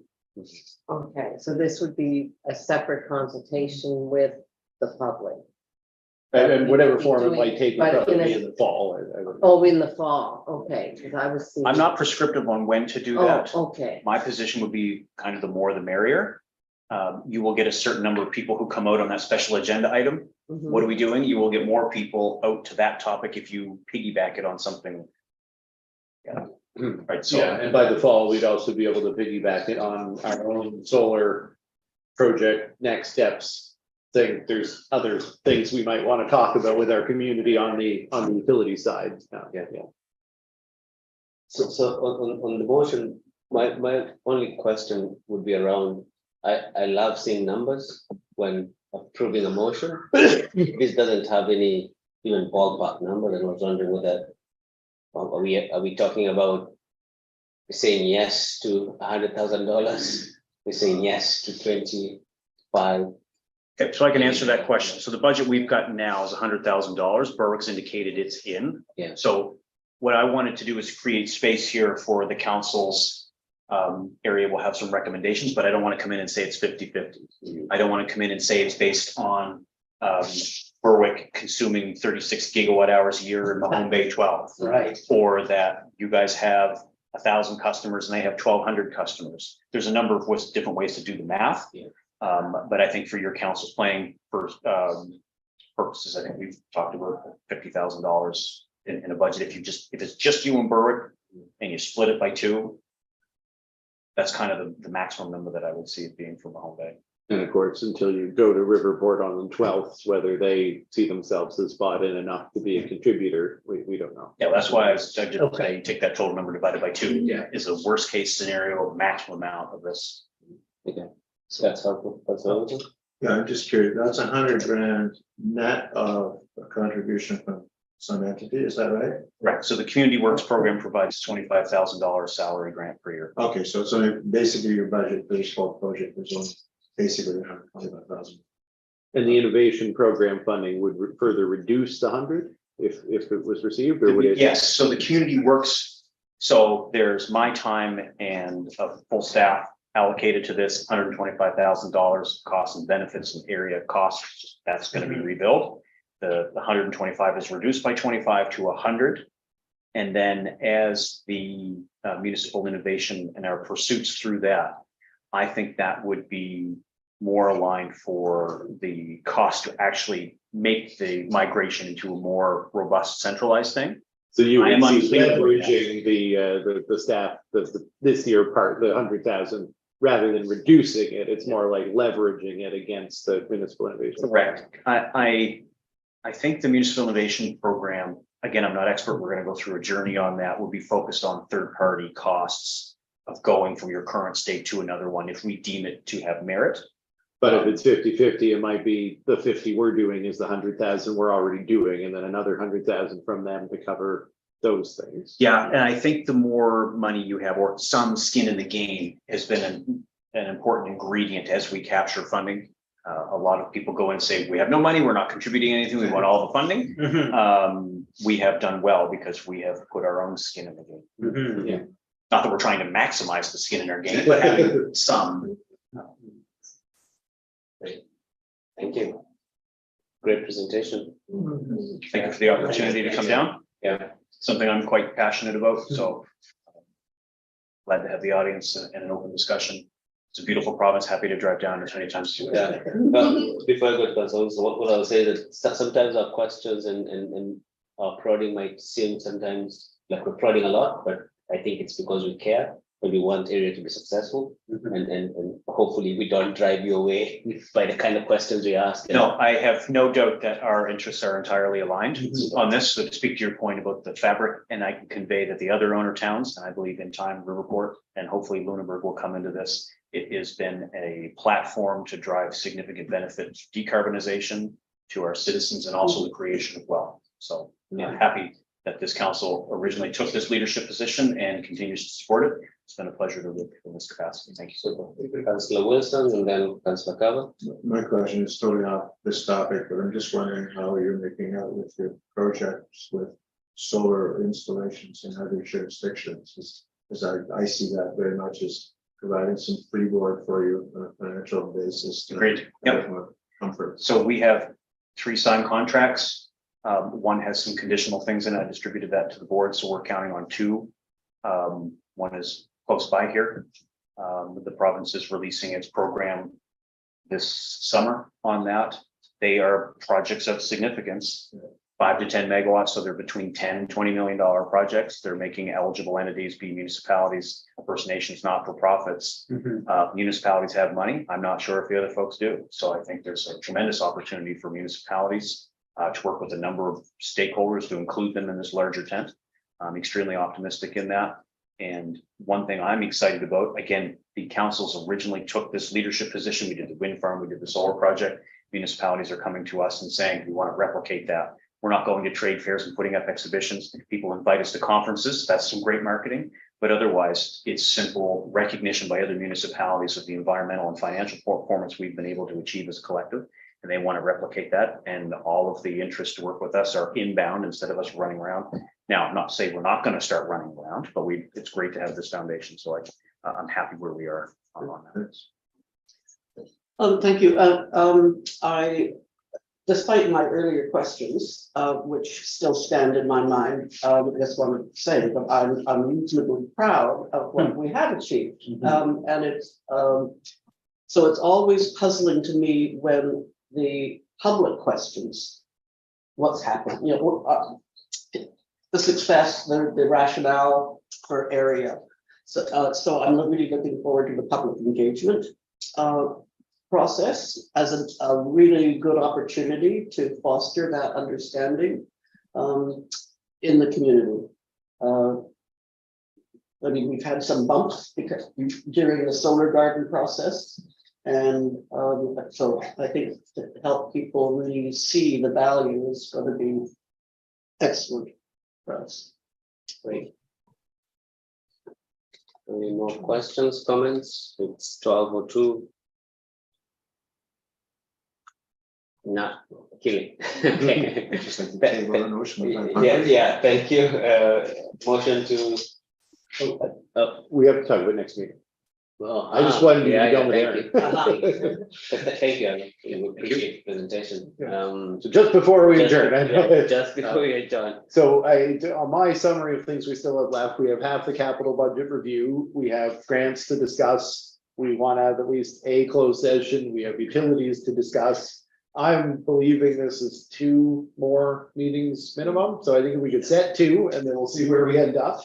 That would be ideal. I know it can be hard to schedule anything, so I think the captive audience here is probably our best chance at coming up with some. I didn't want to leave this to Kelly to try to figure it out online, so.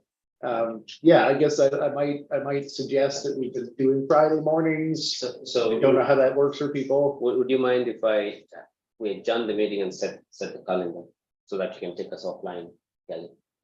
Would that be okay? Are we offering an opportunity for questions from the public? We should, I guess, if we need Yeah. to, we should do that first before we talk about our So calendars. any questions from YouTube followers? How many viewers? You know, the front desk staff downstairs are watching. Well, thank you both from home. If you want to send us questions, we can always answer them next time. Motion to adjourn. Moved by Councillor Wilson, seconded by Councillor Now on the question. All in favor?